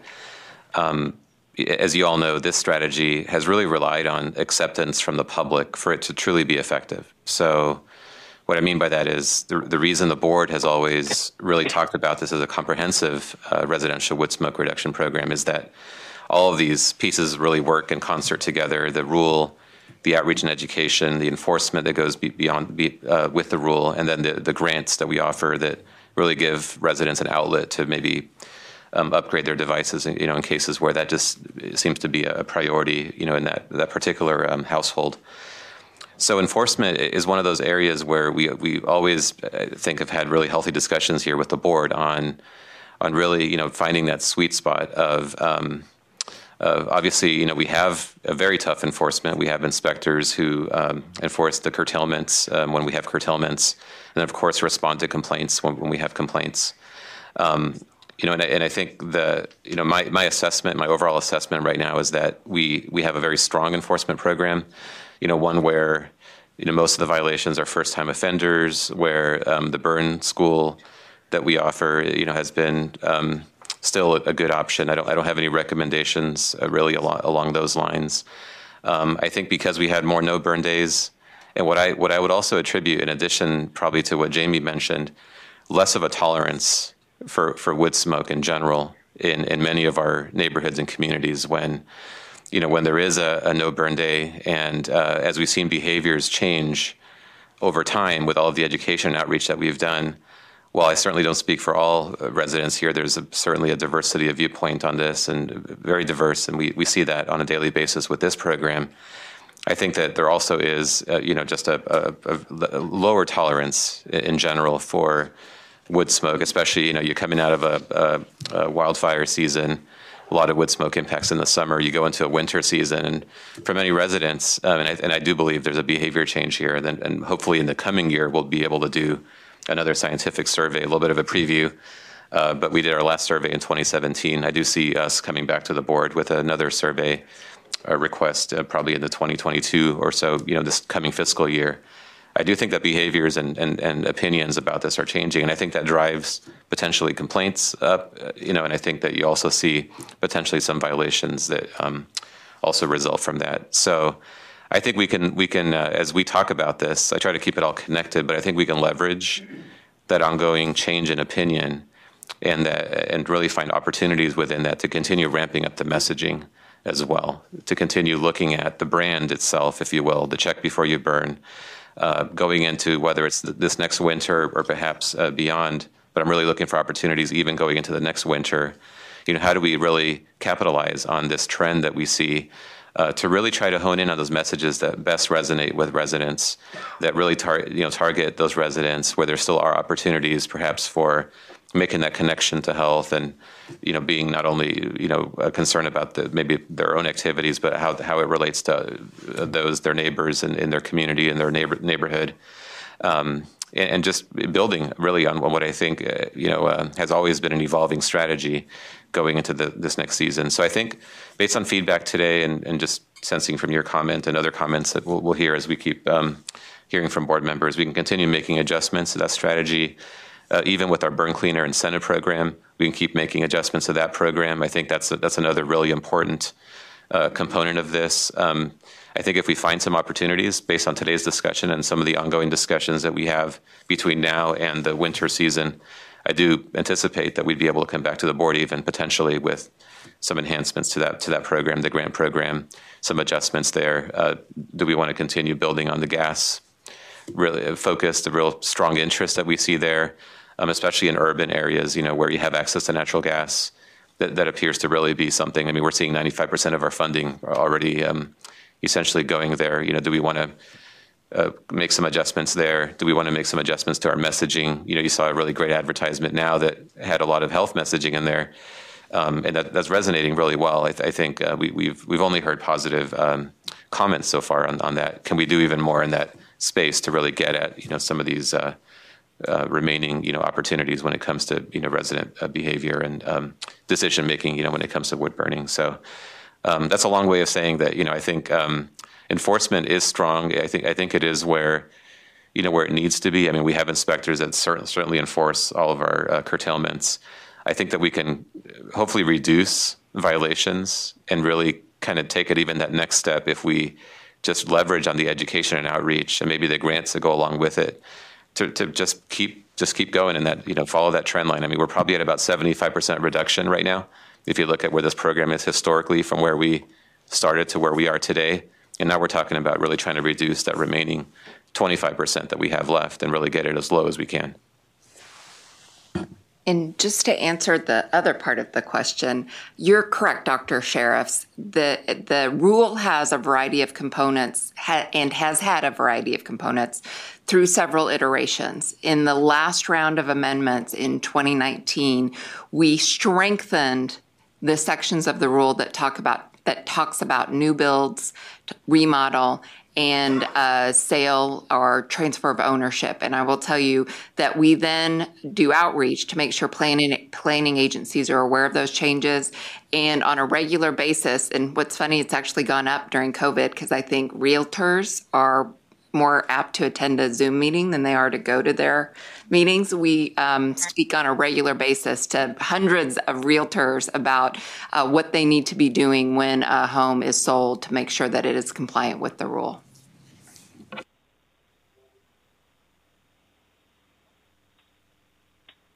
Good. Further questions from the board? Vice Mayor Fugazi. Thank you. So just a couple comments and a question. So during the presentation, Home Depot was mentioned. And so I went ahead and went to Home Depot because let me give you an analogy. I make the lunches for my nephews for school. I make their lunches every day. And I learned real quickly that the options, if I want them to be healthy, would you like a turkey sandwich or would you like a peanut butter and jelly sandwich? Not, would you like cup of noodles or would you like a Hot Pocket? So I kind of lead them in the direction that I want. They still have choice. And I know we can't do that here, but knowing that there could be a grant, I mean, there could be a rebate or funds that could go to the cleaner energy version of what a homeowner might want.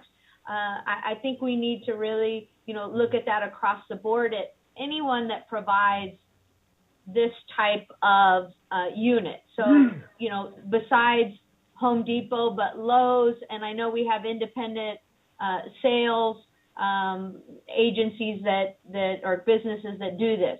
And the other thing I was thinking of is doing a component where if you're participating in Clean Cars for All, Drive Clean in the San Joaquin, Tune In, Tune Up, providing information about this program as well to get more people to be like, oh, well, I've successfully navigated through this program, and here's another option for me and my family that would be better for us and better for the environment. And so just going off of that to try to get more people, because there are people that are still burning wood in their fires, let alone, for the ambiance outside, to have a wood burning.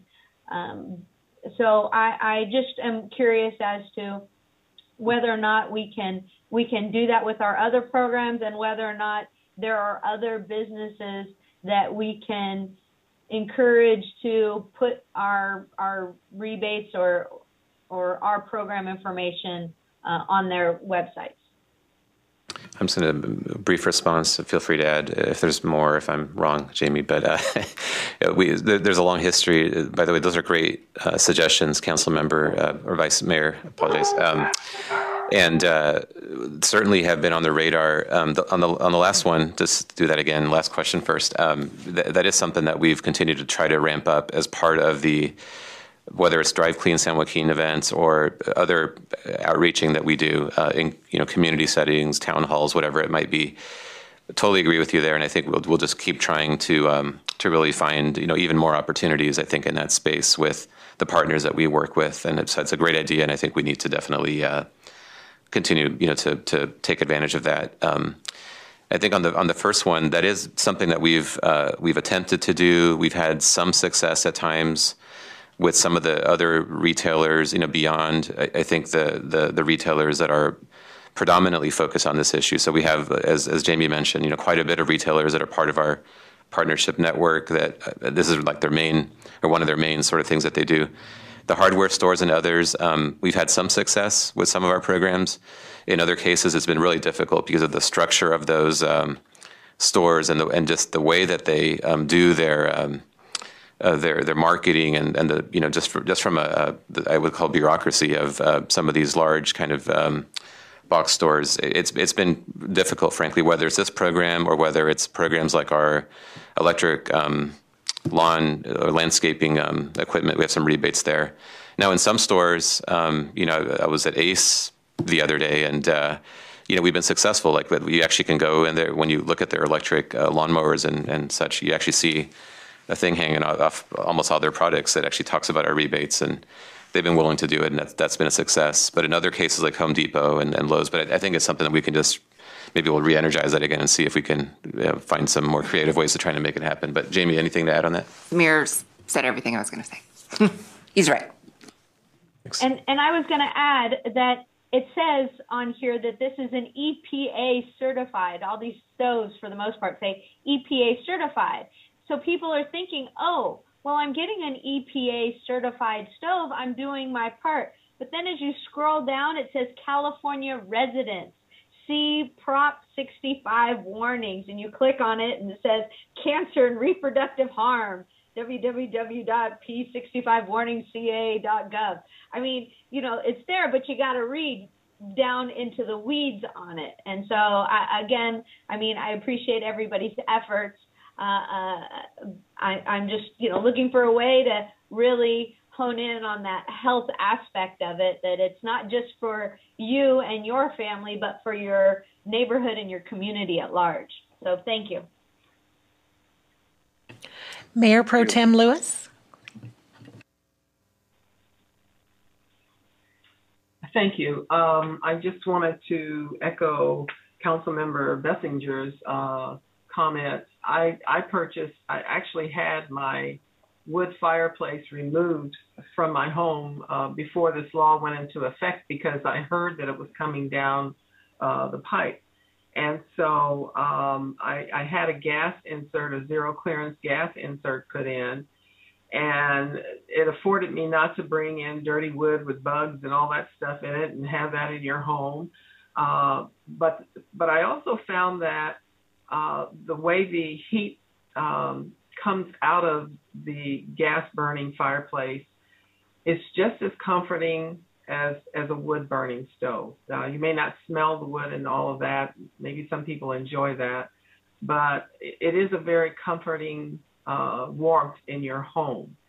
The other thing, and I'm not sure if this is more in the Fresno area and going further into the valley, and certainly in Merced County, we are fortunate to have the winds that come from over the Monterey area, over the mountains, and over the Hecker Pass, and help kind of blow out some of the dirty air from our area. And unfortunately, it blows into the Fresno and deeper into the valley. But with the question that came up about the fire pits, and I'm not sure if exactly where that is, but is there some consideration for possibly allowing people to convert from the wood fire pits to gas? I'm sure that people still want to have that opportunity to sit outdoors and enjoy a fire and have conversation with their friends around the fire pit and have dinner and such. But I'm just wondering, would any of these rebates or financial assistance be available to people who want to convert their fire pits to a gas burning pit? And that's my question. Thank you. Thank you for that question. And so currently the answer is no, as far as our grant programs certainly are concerned. I think it is something we could certainly have some discussion around. Just to remind the board, the priority in the past for our program has really been on upgrading devices with that are filling essentially a certain role potentially with some heating value sort of behind the newer device that's put in, whether it's a gas device or whether it's in the case of maybe a certified device, particularly in rural communities or in foothill mountain communities. And so I think it would be, I think, a step beyond essentially, some of the principles that we've had in place for this program to get at what clearly would be, a device that it's really more about social environment, a little bit less about, what's going on inside your home, maybe getting a return on that within your home. Now, there's no restrictions that would prevent us from perhaps offering some, rebate or some modest, financial incentive perhaps for some of those types of devices, especially if this is continues to be a growing, trend and something that the board would like to consider to try to address that. So I'd be looking for perhaps more input on this. I think obviously there's always limited dollars, and it's kind of a question of priority in terms of where we really want to focus those dollars to get the biggest bang for the buck. We don't have a lot of data, I'd probably say, on how many of these are out there, how frequently they're used, and sort of how significant of a benefit you might get from any investment in that space. But it wouldn't. I mean, I think it'd be open. Maybe the short answer here would be if the board was thought this was a priority, and something that we'd want to consider making a recommendation in the future to enhance the program. We can certainly put that on the list of things that we could look towards potential enhancements to the program, at least for evaluation, when we come back to your board with any other enhancements. If there's an opportunity there, I'm happy to include that in that analysis. I'm not seeing a lot of that in our county, and I was just kind of curious, since it was brought up, whether or not it's prevalent deeper into the San Joaquin Valley. And certainly if it's just a small group or a small percentage, then I could understand maybe not putting a lot of effort into looking at that particular area of burning, although I understand, it's the board's objective to try to do away with wood burning altogether. But concentrating on the personal home environment of where a person lives to assist them in getting gas burning devices in their home to remove the wood burning fireplaces is more of a top priority. But I was curious, since it was brought up, and I just made the statement, and certainly it doesn't sound like we have any data at this point to determine that it's a big problem in the San Joaquin Valley. And thank you for your comment. Thank you. Mayor Reyes? Sorry, I think I may have jumped ahead of a couple other people, but I just wanted to mention that I know, at least in Porterville and a lot of other places, that it's not really legal to have just a fire pit without a pack of hot dogs or something that you're going to be cooking with. So if there's a way for us to develop literature that can go out with code enforcement officers who are frequently called for an illegal burn, because people are sensitive to the rules that are out there, and neighbors do call. We might be able to give people information that way, but it is already kind of set up to where people aren't supposed to be using the fire pits to begin with, but they do sell them and they do use them anyway. So perhaps code enforcement could help with some literature that we could generate. Thanks. Supervisor Shucklian? Yeah, I just wanted to share also that I've taken advantage of the incentive program in the past and converted the wood burn to gas. And as Ms. Lewis said, it's a lot nicer than, to push a button and you have the flame, rather than going out in the 35-degree weather and bringing in the wood and doing all that. So very supportive of this program. Supervisor Chiesa? Thank you very much. And so I would consider this a very high priority. I do have a question on the counties. They have the differing rules. I think it was on the second or the third slide, the 65 PM 2.5 levels in the hotspot counties. Is it because of the northern counties have better air quality? Is it because of transport south? Is that the primary reason, or is it just less fireplace burning?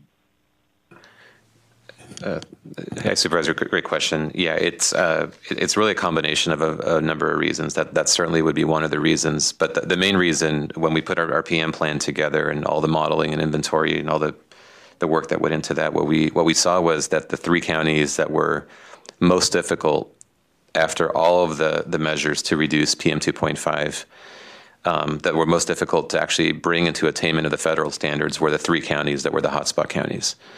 And I think in the northern part of the valley, certainly there's generally better PM 2.5, and some of that is attributed to what you're talking about. But there's other factors that go into that as well. So it's got more to do with where we saw the biggest need in terms of further reducing emissions. I do have to note, by the way, that the non-hotspot counties also have really tough requirements, tougher than anywhere else. Just from a comparative perspective, other regions in the state or other parts of the country is basically no burn threshold at 20 micrograms. And there's no burning for all above 65, but the main threshold is the 20 micrograms, which is well below the the 35 microgram standard, the toughest daily standard. So that rule, even when it was established, was already the toughest, and then we went even tougher for those 3 counties that had the most difficult PM challenge, kind of looking down at the federal standards. Okay, thank you for that clarification, because it's never fair when the Bay Area has quality because it's blowing inward to the valley, and typically the air flows south in the valley, so it makes it more difficult. That was one. And then enhancing the program, you talk about, just because the burning, I differentiate this a little bit from the ag burning, because this is winter. Generally, it is inversion layer. It is tougher to get around. Obviously, we have no burn days, but when you allow, which is okay for people who use this as their primary heating source, or they don't have access to gas, I understand that and agree with it. But again, trying to get people to convert faster would be pretty important to me. I think it would be a great benefit to especially the impacted counties. Thank you. Through the chair, I see no additional board member comment on this item. Okay, very good. This time we'll go to public comment. Janet Dietz-Kamay. Thank you. I'd like to speak as someone who has asthma. And I did not have asthma when we moved here in 2003, but 3 years later, I do have asthma. One problem I have is I reported a number of times nighttime burning. And I have a suspicion that this nighttime burning is fire pits, because the smell is very, very strong. I reported once in the daytime, and someone came out from enforcement and talked to someone who appeared to have been in the home that had the problem. All the others, I did not, no one was contacted from enforcement. And I really feel that enforcement is a very important part of this.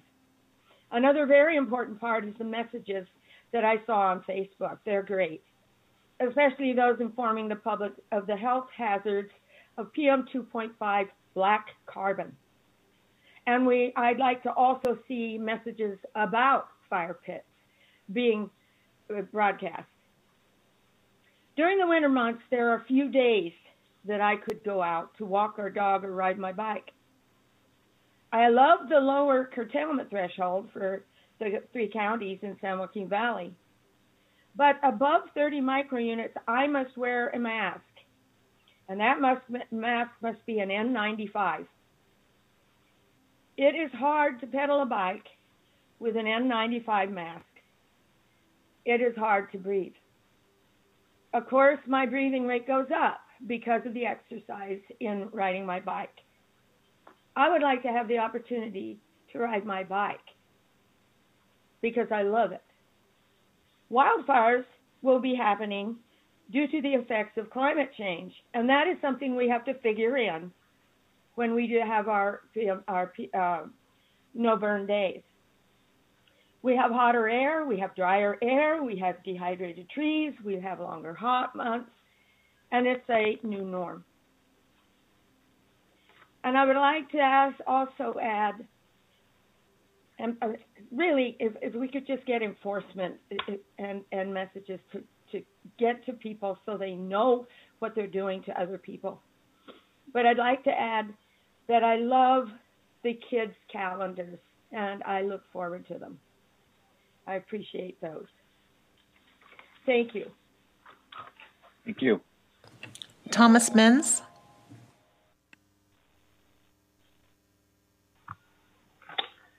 Good morning, ladies and gentlemen.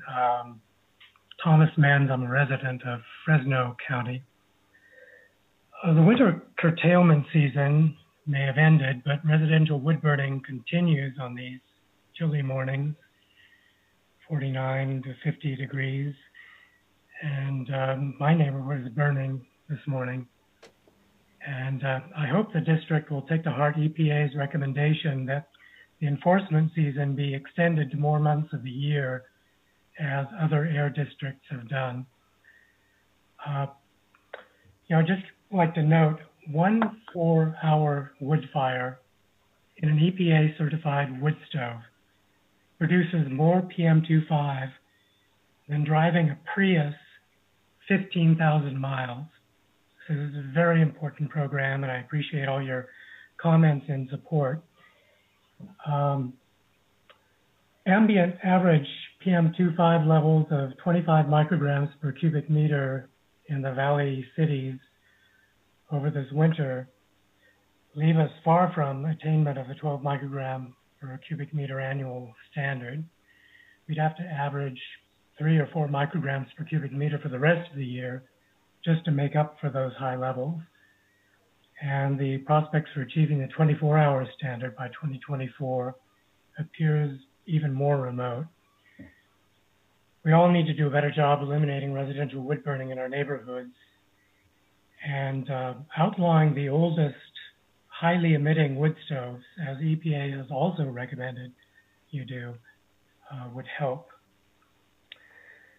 But some mention should be made, and this board should be made aware of a very disturbing report issued last month by a consortium of 9 states, including Alaska, the New England states, as well as New York and New Jersey. These states conducted an investigation of U.S. EPA's certification program, the program for new wood stoves, and their report, the NESCOM report, that's NESCAUM, you can go to nescom.org, throws into doubt whether the new wood stoves are anywhere close to meeting the air pollution standards claimed by the manufacturers. It's frankly akin to the riggings seen by Volkswagen and other diesel engine manufacturers. I believe if you look at that investigation, it's a good basis for hastening a move to a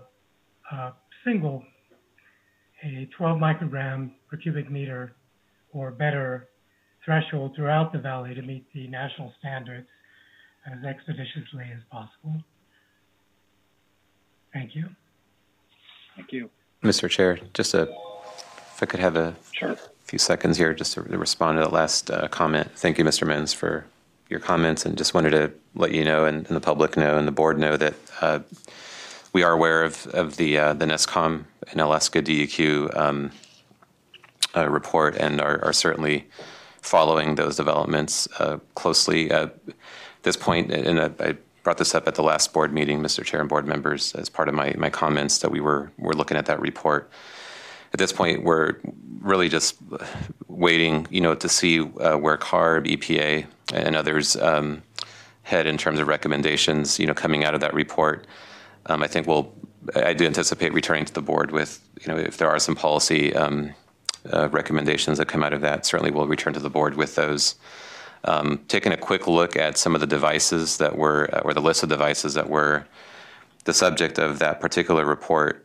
Fortunately, through our programs here, they represent a very, very small portion of the devices that we may have funded. But I think that Mr. Menz does raise a very legitimate point that we should certainly take advantage of whatever findings come out of that process and integrate them into whatever we're doing here. So we are looking at that, and we'll certainly return to the board with any recommendations that come out of that process. Good, thank you. Further public comment? Claire Statham.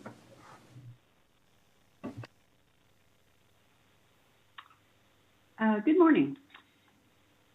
I would like to applaud the district for the focus that your messaging has had on health recently. I think it's an absolutely great direction to be going.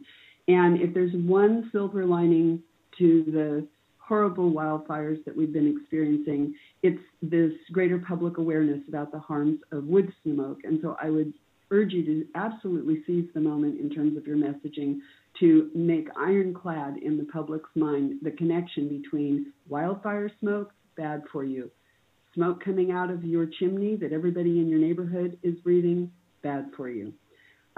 Last night, I read the really lengthy and interesting report that you posted on this topic, and I'm going to reserve my comments for next month after I've had a chance to do a more thorough reading of it and comprehension of what's being presented. But I do have one question that I was wondering if someone could respond to now, and it has to do with fireplaces and the transfer of properties. There's a link that you have posted to a flyer that is called Selling or Buying a Home with a Wood-Burning Fireplace or Heater. And in that piece of literature, it says, air pollution rules require that most older, dirtier wood stoves and inserts must be removed from a home and destroyed before the home is sold or ownership is transferred. Devices that can be left in a home upon sale or transfer include fireplaces, and then it goes on to list the other things. So I was perhaps naively under the impression that with these new rules from a couple of years ago, that fireplaces had to be disabled, although I have to confess, I don't envision how that would actually be done. But I thought that fireplaces had to be disabled before a sale could be completed. And yet I see this in your literature. So could someone comment on whether you can still sell a home with a completely operable fireplace that can be used? Because it would seem obvious to me that one way, although very slow way, to get rid of fireplace burning would be to make sure that when homes are sold, that the fireplace, open hearth fireplace burning can no longer happen in that home. So if someone could address the literature that you have. Thank you. Thank you. Mr. Chair, just a quick response, and we're happy to talk to Ms. Statham after the meeting as well, if this doesn't answer it. But yeah, the rule does apply to basically uncertified wood stoves, essentially. And open hearth fireplaces, for example, are not covered by that requirement. There's long history to that. It's got to do with feasibility of essentially rendering, that type of device inoperable. Happy to share more information with the commenter on that, and something that was certainly covered in a lot of detail in all of the various amendments to the rule, including the last amendment to the rule. But happy to talk some more to her about that after this meeting. And just very quickly, though, we do use it as an opportunity to get the word out about the grant program, because it is a prime opportunity where someone could take that open hearth fireplace and put in a gas device and get the grant and minimize their emissions.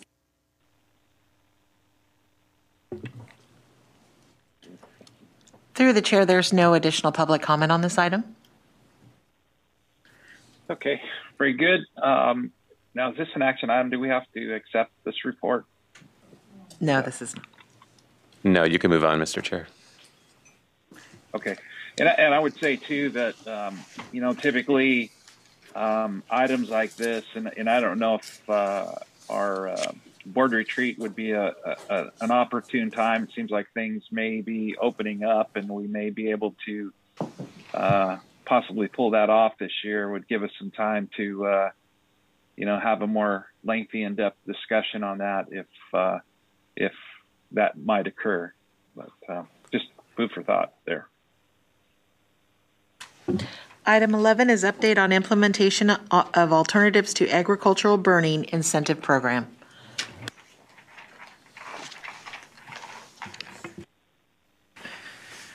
Good morning again, Mr. Chair, members of the board. Todd DeYoung, Director of Grants and Incentives. I am here now to provide your board with an update on the implementation of the Alternatives to Agricultural Burning Incentive Program. So just by way of a brief background on ag burning in the San Joaquin Valley, historically, disposing of ag waste has been through open burning. This provides a feasible method for timely disposal of materials. It helps to prevent and spread plant diseases and controls weeds and pests.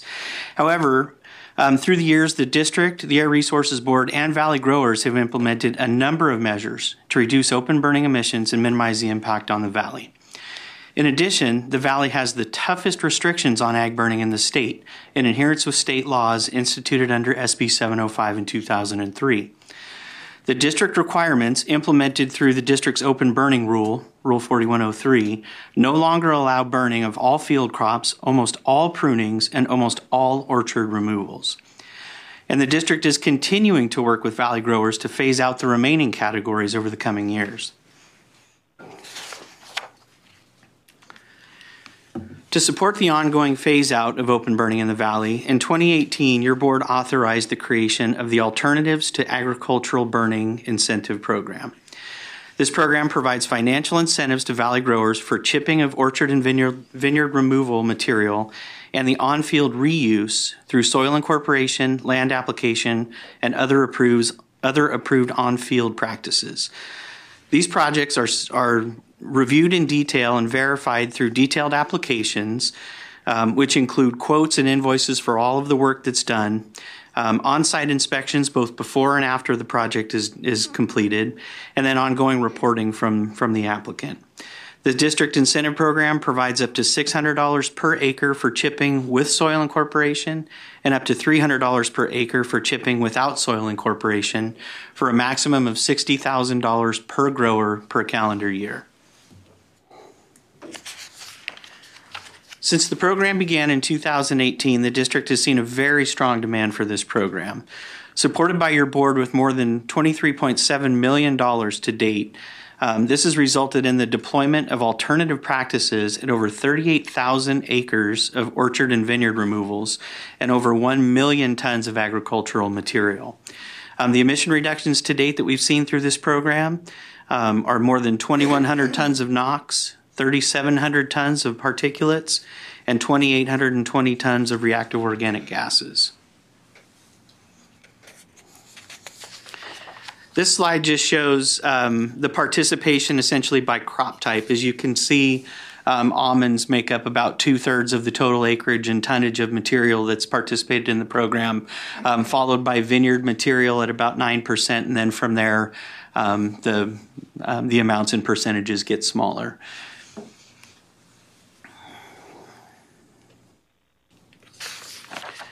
So in the current fiscal year, your board has allocated $15.7 million in total funding for this project, or for this program.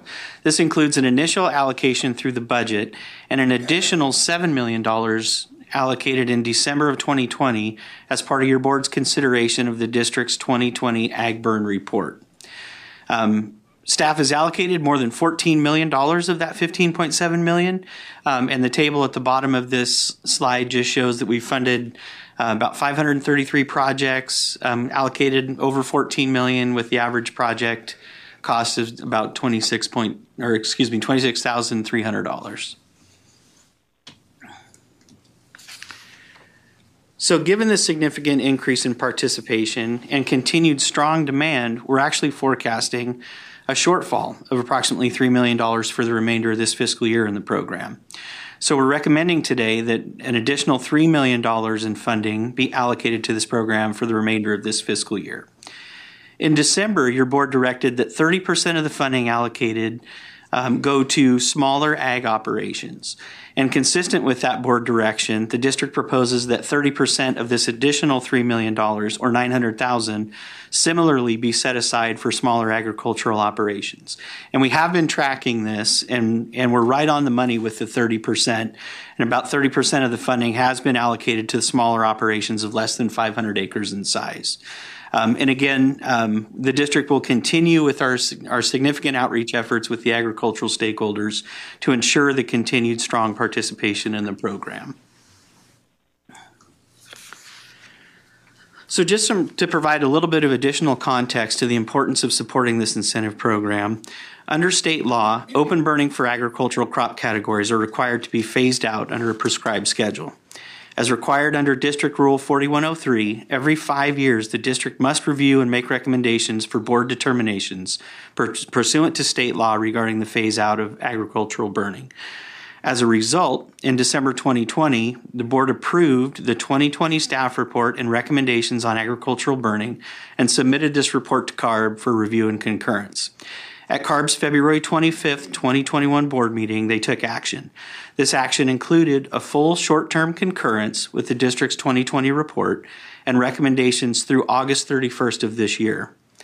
longer-term concurrence with many of the district's 2020 recommendations through 2025, and additional criteria for longer-term concurrence beyond August 31st of this year, including crop-specific recommendations and a near-complete phase-out of ag burning by the end of 2024, including the establishment of reduction benchmarks.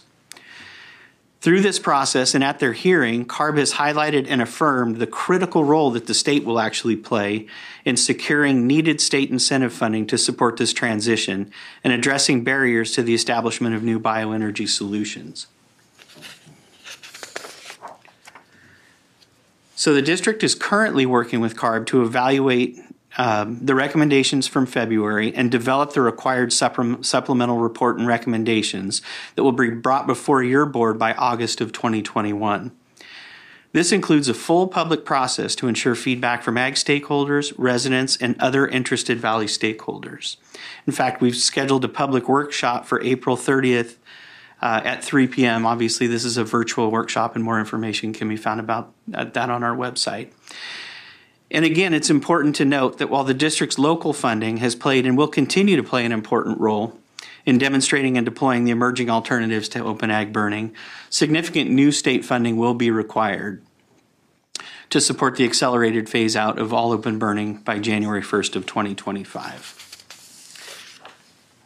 So with that, our recommendations for you this morning would be to receive this report, to increase the funding allocation for the Alternatives to Ag Burning Incentive Program up to an additional $3 million for the continued implementation of this program for the remainder of the fiscal year, and then authorize the Executive Director to make administrative changes to the program as necessary to ensure the successful implementation of the program. That concludes my presentation, but before I bring it back to the board, we did have a short video to show, which is a promotional video about the incentive program.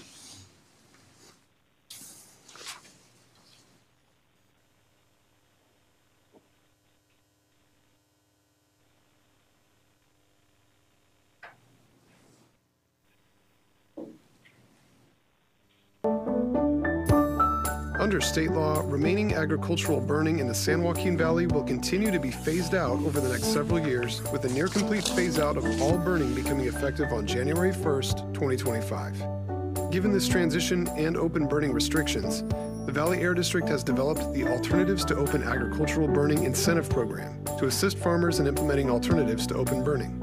The program is open to chipping a wide range of orchard crops and vineyards. You can receive $600 per acre for chipping with soil incorporation or $300 per acre for chipping without soil incorporation, with the maximum incentive being $60,000 per year. Don't wait, apply today. Guidelines and applications are available at valleyair.org or by calling 559-230-5800.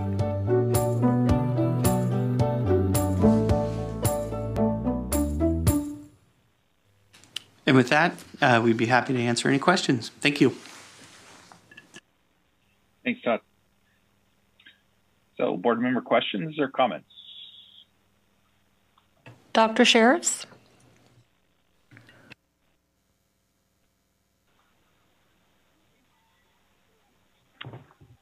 Thank you. Thank you for the presentation and the update. A couple of questions. One, what is the source of the funding? And I'm wondering, other than cushioning the transition, whether the $3 million, what in the incentive program helps the transition permanently for agriculture to no burning. I understand it's going to help people transition in the short term. It's going to help take care of orchard material that people have now. What in this helps people for orchard material they're going to have in 15 years, 25 years? Or is this really just part of a very short-term work? The other question I have, and this is very difficult, is defining a small farmer. And wondering, I'm concerned that the 500 acre by itself, how adequate that is. And in fact, whether that's going to meet questions I would anticipate from CARB staff and board members. I would also observe, and this is, boy, there is a lot of tough stuff in this, no doubt. Mostly it's the almond growers who are taking advantage of this, which is good. But my understanding is it's grape removals that are actually the largest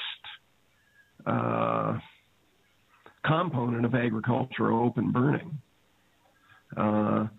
So I'm wondering what's in progress, or are we really looking forward to the workshop to chew harder on these questions as to how to help the vineyard group transition away from burning. Thank you. Thank you. Mr. Chair, I could try to respond to those questions. Thank you, Dr. Sheriffs. Those were very good questions. As far as the source of the funding, what we're proposing is to use funding that was collected this year under some of the abatement fees that we collect. Whether there's a couple of sources potentially for that, but the natural gas, the furnace rule, for non-compliant units, if you recall, there's some fees that are collected under that, as well as some of the ongoing the abatement fees with respect to some of the orchard removal burns. But I believe it's primarily coming from the furnace rule abatement funds that were collected this year.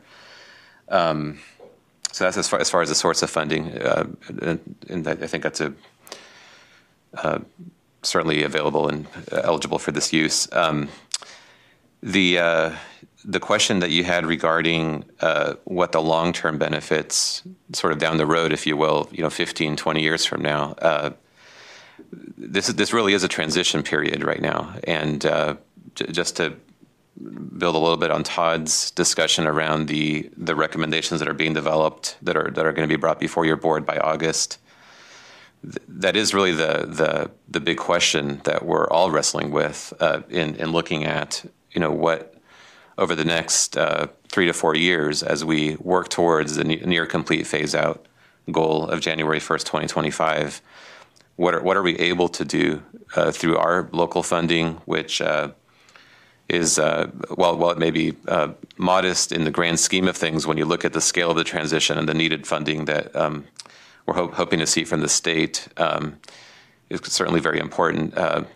But between the combined deployment of these alternatives over the next couple of years, how do we actually do that in a way where it establishes essentially the roadmap and the next generation of practice that growers will have to rely upon, once we're able to successfully make this transition.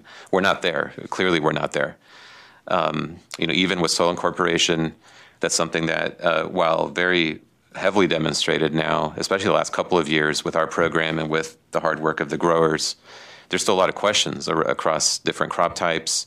And and you brought up, just to answer your last question, when you talk about the almond industry, if you recall, with the biomass plants shutting down over the last several years, that was the primary outlet actually for that was supporting the in a large way the transition of those orchard removals away from burning. Those plants shut down, and so there was a major need for alternatives. So to the point where we actually had to allow some burning. There was a spike in burning of orchard removals.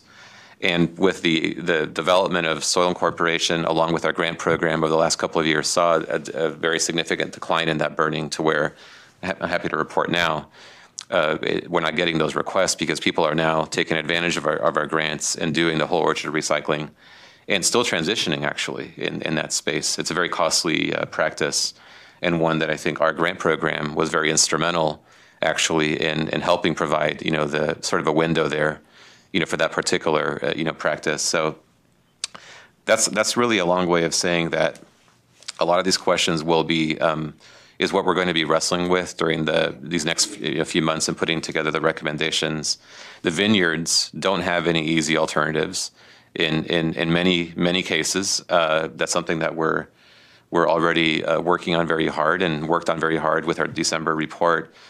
We all here have heard about the challenges there, especially with when you have the wire infused vines and the difficulties in chipping, not being able to chip that metal and really do something clear-cut alternative for that. So that is part of the outreach that we're actually doing now in trying to understand, what is available. As you saw in one of the charts, there's 6,000 acres that we've been able to do with our grant program. So there are some alternatives available in certain cases for certain vineyard types, but it's certainly not available for many, many vineyard types. And that is going to be a challenge that we have to tackle over the next several years. It's going to be costly. Whatever those alternatives are, with respect to the metal and dealing, with those materials, it's going to require some funding to really demonstrate those, to handle that transition over the next couple of years, and then hopefully, I think what everybody here is hoping for, including the state, who with their February action, really establish that final time frame. We're hoping that creates the roadmap that maybe you're talking about, beyond this transitionary period. It becomes the practice that's well demonstrated. It's proven. Costs, I would hope, would be lower because they've been developed enough to where it's the norm. At that point, a lot has to happen for that to be successful, and that's why Todd made the very important point that the state does have to deliver, I think, here on the resources as well, particularly for the smaller growers. And on that point, maybe that's the last question that you had that I'll try to address here. That was where we landed, with our board action back in December. It was 500 acres. There are going to be many arguments on both sides of that. There are many arguments that that's too low, actually, that when you look at the feasibility of these alternatives, if you're looking really down the road here, that many growers are going to have challenges, at levels well beyond the 500 acres in terms of being able to implement measures. But there are arguments, obviously, where there are clearly growers that are going to be below the 500 acres. So I think that we've, in talking to the agricultural community about this, the 500 acres for this particular program at this particular time has worked really well. It's been strongly supported, and we're seeing about that 30% demand, at that level. So that's where our recommendation is today, but we're happy to, if there's questions or input on that as to where that level should be, it's entirely open to, debate and discussion on that. But that is something that a lot of thought went into and certainly supported at this point. But I think as we move forward with our strategy, by the time we come back to the board and beyond, that is something that's an ongoing discussion as well as to where that level should be. And I would imagine it might even be more nuanced than that, depending on particular, crop type or phase of the program, state funding. I think these are questions that will have to be addressed, beyond where we are with this particular local program as well.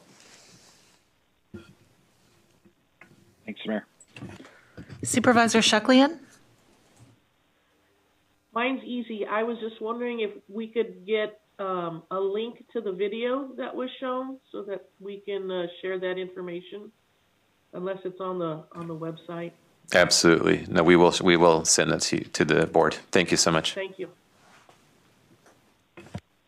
Through the chair, I see no additional board member comments.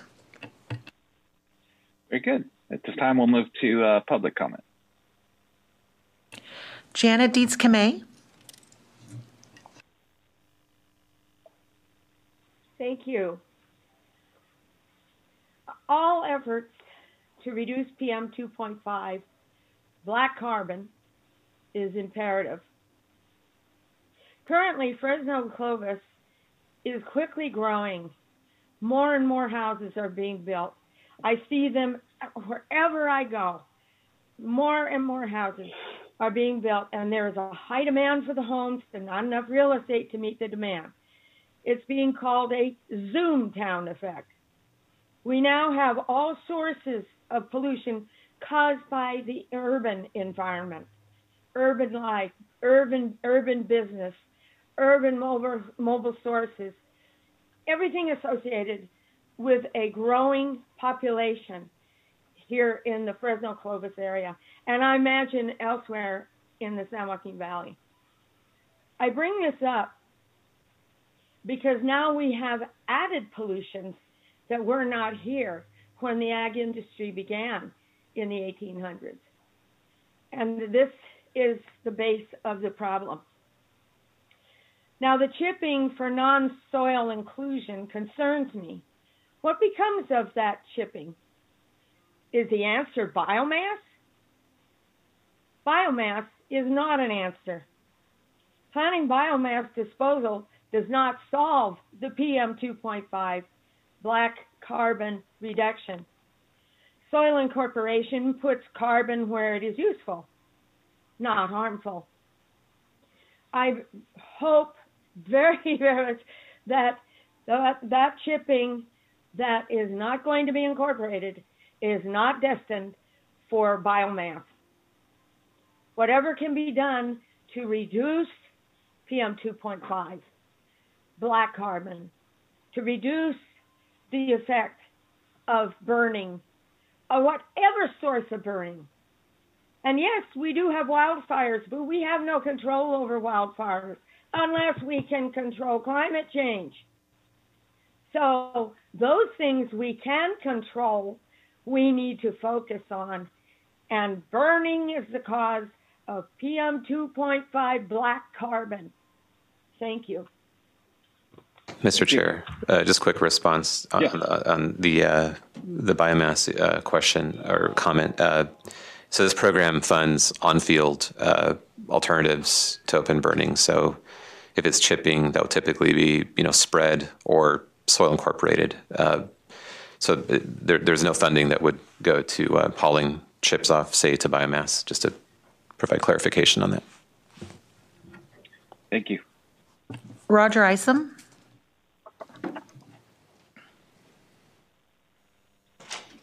Yeah, good morning. Thank you for the opportunity to comment. My name is Roger Isom. I'm President, CEO of the Western Agricultural Processors Association. Just up front would say that we support the district's recommendation to increase this funding. And I want to take the opportunity to thank the district for taking this step forward in advance of what the ARB has actually asked us to do. It's a step in the right direction. But I would also encourage this district and this governing board to send a message that the ARB board needs to follow through on their commitment, and not just the board, but the governor's office, follow through on their commitment to provide funding to get us to that point where we can eliminate burning in 2025. We haven't seen movement yet and are concerned that we're going to get to a situation where we're not going to be able to meet that commitment. We don't want to be in that situation. We're ready to roll up our sleeves, ready to help where we can, but we're not seeing movement at this point. And to Dr. Sheriff's point, I think Dr. Sheriff's actually hit the nail on the head. These are short-term solutions. What we need is the replacement for biomass. That's why we're in the situation we are right now, is because biomass has gone by the wayside, and there's not a lot of options for us to handle these prunings. Yes, we can chip and we can incorporate, but remember, every pass you make to incorporate those chips in the soil, that's more tractor work, and there's emissions associated with tractor work. So the real solution is some type of bioenergy, whether it's pyrolysis into electricity, pyrolysis into biochar, or cellulosic ethanol, or renewable diesel production. And that's something we also haven't seen a lot of support for either, that needs to be done. So again, just want to recommend approval of the district's recommendation for this funding. Appreciate the support and appreciate the district's efforts to help us meet this goal. Thank you. Thank you, Mr. Isom. Manuel Cunha. Good morning. Yeah, good morning. Again, Manuel Cunha, Nisi Farmers League. First thing is I want to support the staff's recommendation totally. I appreciate the board in its position in November of proposing a plan and forwarding it to ARB. And then secondly, then that plan went forward in February to ARB, and then they came back with other changes and recommendations. Right now, I think Mr. Isom is very correct in the statement that if ARB's board and the staff recommended that we have to do certain things, but to do this, we also have to have the funding. And that funding is dealing with agricultural burning. They have proposed money for the forest. And by the way, for people that don't understand it, it's not only climate change. That's a piece of it. The biggest thing of the forest is the management of our forest has been a disaster from all standpoints, including with disease and pests. So not just climate change. I think some people need to get their information correct. But saying that is that the money was approximately, and I think Dr. Sheriff's for the 5 years, and that 5 years is close to $40 million, $260 million, about $65 million a year for the San Joaquin Valley to proceed for its long-term objectives. And yes, the agricultural grape industry has been meeting. We have been working very closely in our discussions with all the industries of the three major commodities, as well as working with the district discussion and hoping that ARB will follow through with this part that it agreed to do to make these changes. Without the funding, you cannot force the farmers to do all of this stuff. It's just not going to be there. I'm sorry. And if somebody says, well, they probably shouldn't be growing that crop, then maybe you shouldn't be eating. And maybe we shouldn't be feeding the world. And maybe we shouldn't provide the jobs. And oh, by the way, at the same time, maybe we need to shut down our rural communities, only allow the big metropolitans to be surviving. Well, I won't support that one dang bit. Our rural communities are the key to this valley, the key to the food chain, and the key to the many of the workers that work in our industry. So again, it has to come from ARB, and ARB needs to step up on this one with the governor's office and the Secretary of Agriculture of California. Secretary Ross needs to also step in and not just only healthy soils, but has to deal with this agriculture burn. So again, I support the recommendation and thank you very much. Appreciate the time and effort. Thank you. Next is Thomas Menz. Good morning again, Board. During this interim period, as we transition away from burning, an increase in the per acre fee for orchard removal, as CARB has recommended, would increase funding availability for the shredding and chipping and soil reincorporation program. Of course, that's a short-term thing to consider, but I know you'll be negotiating that with CARB. Also, I'd like to remind the staff of Dr. Pacheco Warner's suggestion from a couple months ago when you passed the first resolution on burning, finding some way of trellising vineyards with organic material so as to avoid this wire entanglement issue in the future that has impeded the easy soil incorporation of that vineyard material. We know that there were extensive vineyards in Europe during the ancient world, Greeks and the Romans. Huge trade in wine, and somehow they were able to do it without metal wire and metal posts. Maybe with wood and hemp might be a way of going back, but I hope that that is being investigated because I thought that was a very good suggestion that Dr. Pacheco Warner had made. Thank you. Thank you. Through the chair, we have no additional public comment on this item, but we do have additional board member comment. Supervisor Mendez? Yeah, I want to make a motion to accept the staff's recommendation. This is Lloyd. I'll second it. Okay, we have a motion and a second. Is there any further discussion? Through the chair, I see no additional indication. Excuse me. Okay, very good. At this point, then would you please call the roll? Mr. Bessinger? Yes. Mr. Chiesa? Yes. Mr. Couch? Yes. Thank you. Ms. Fagazi? Yes. Ms. Lewis? Yes. Mr. Mendez? Yes. Dr. Pacheco Werner? Yes. Mr. Pereira? I vote yes. Mr. Preciado? Yes. Mr. Reyes? Yes. Mr. Rickman? Yes. Dr. Sheriffs? Yes. Ms. Shucklian?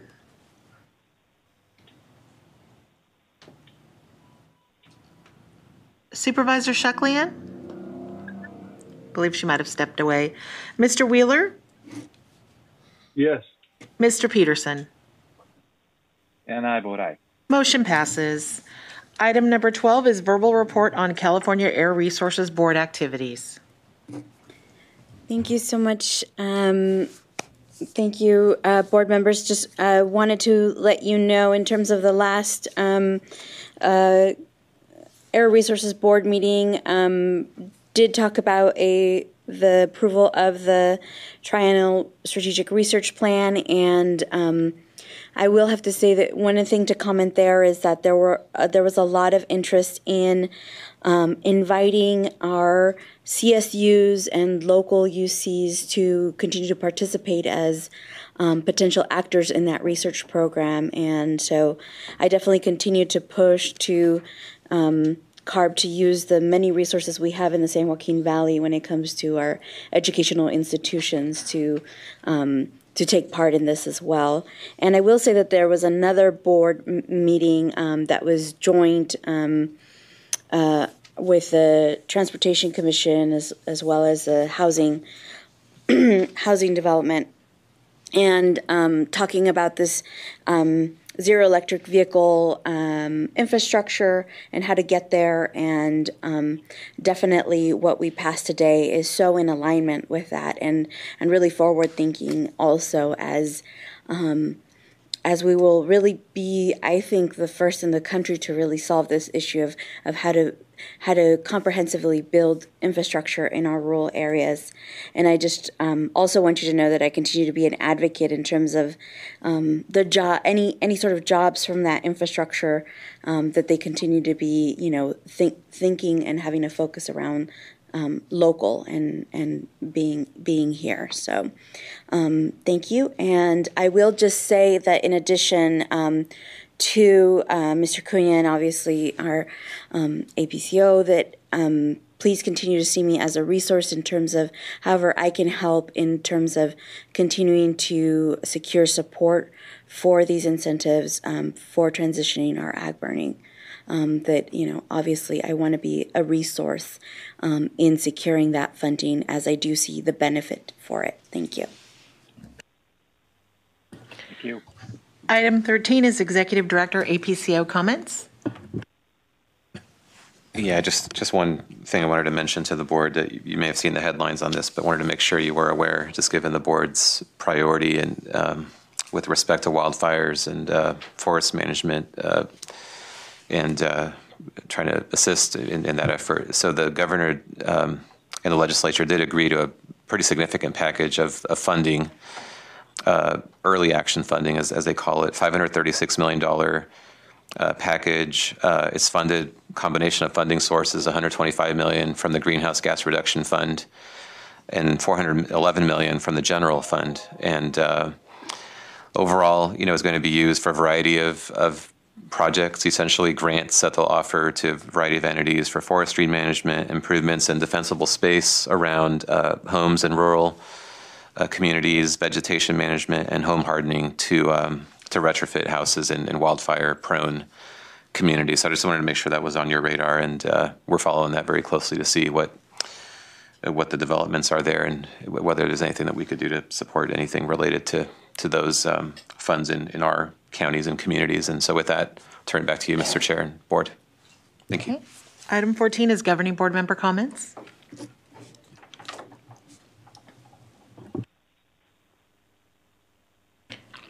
Any further comments from the board? Through the chair, I see no indication of governing board member comments. Item 15 is closed session. Okay. Yes, and we have a closed session today, a conference with labor negotiator Shanika Dixon, and we do need to call for public comment on that item.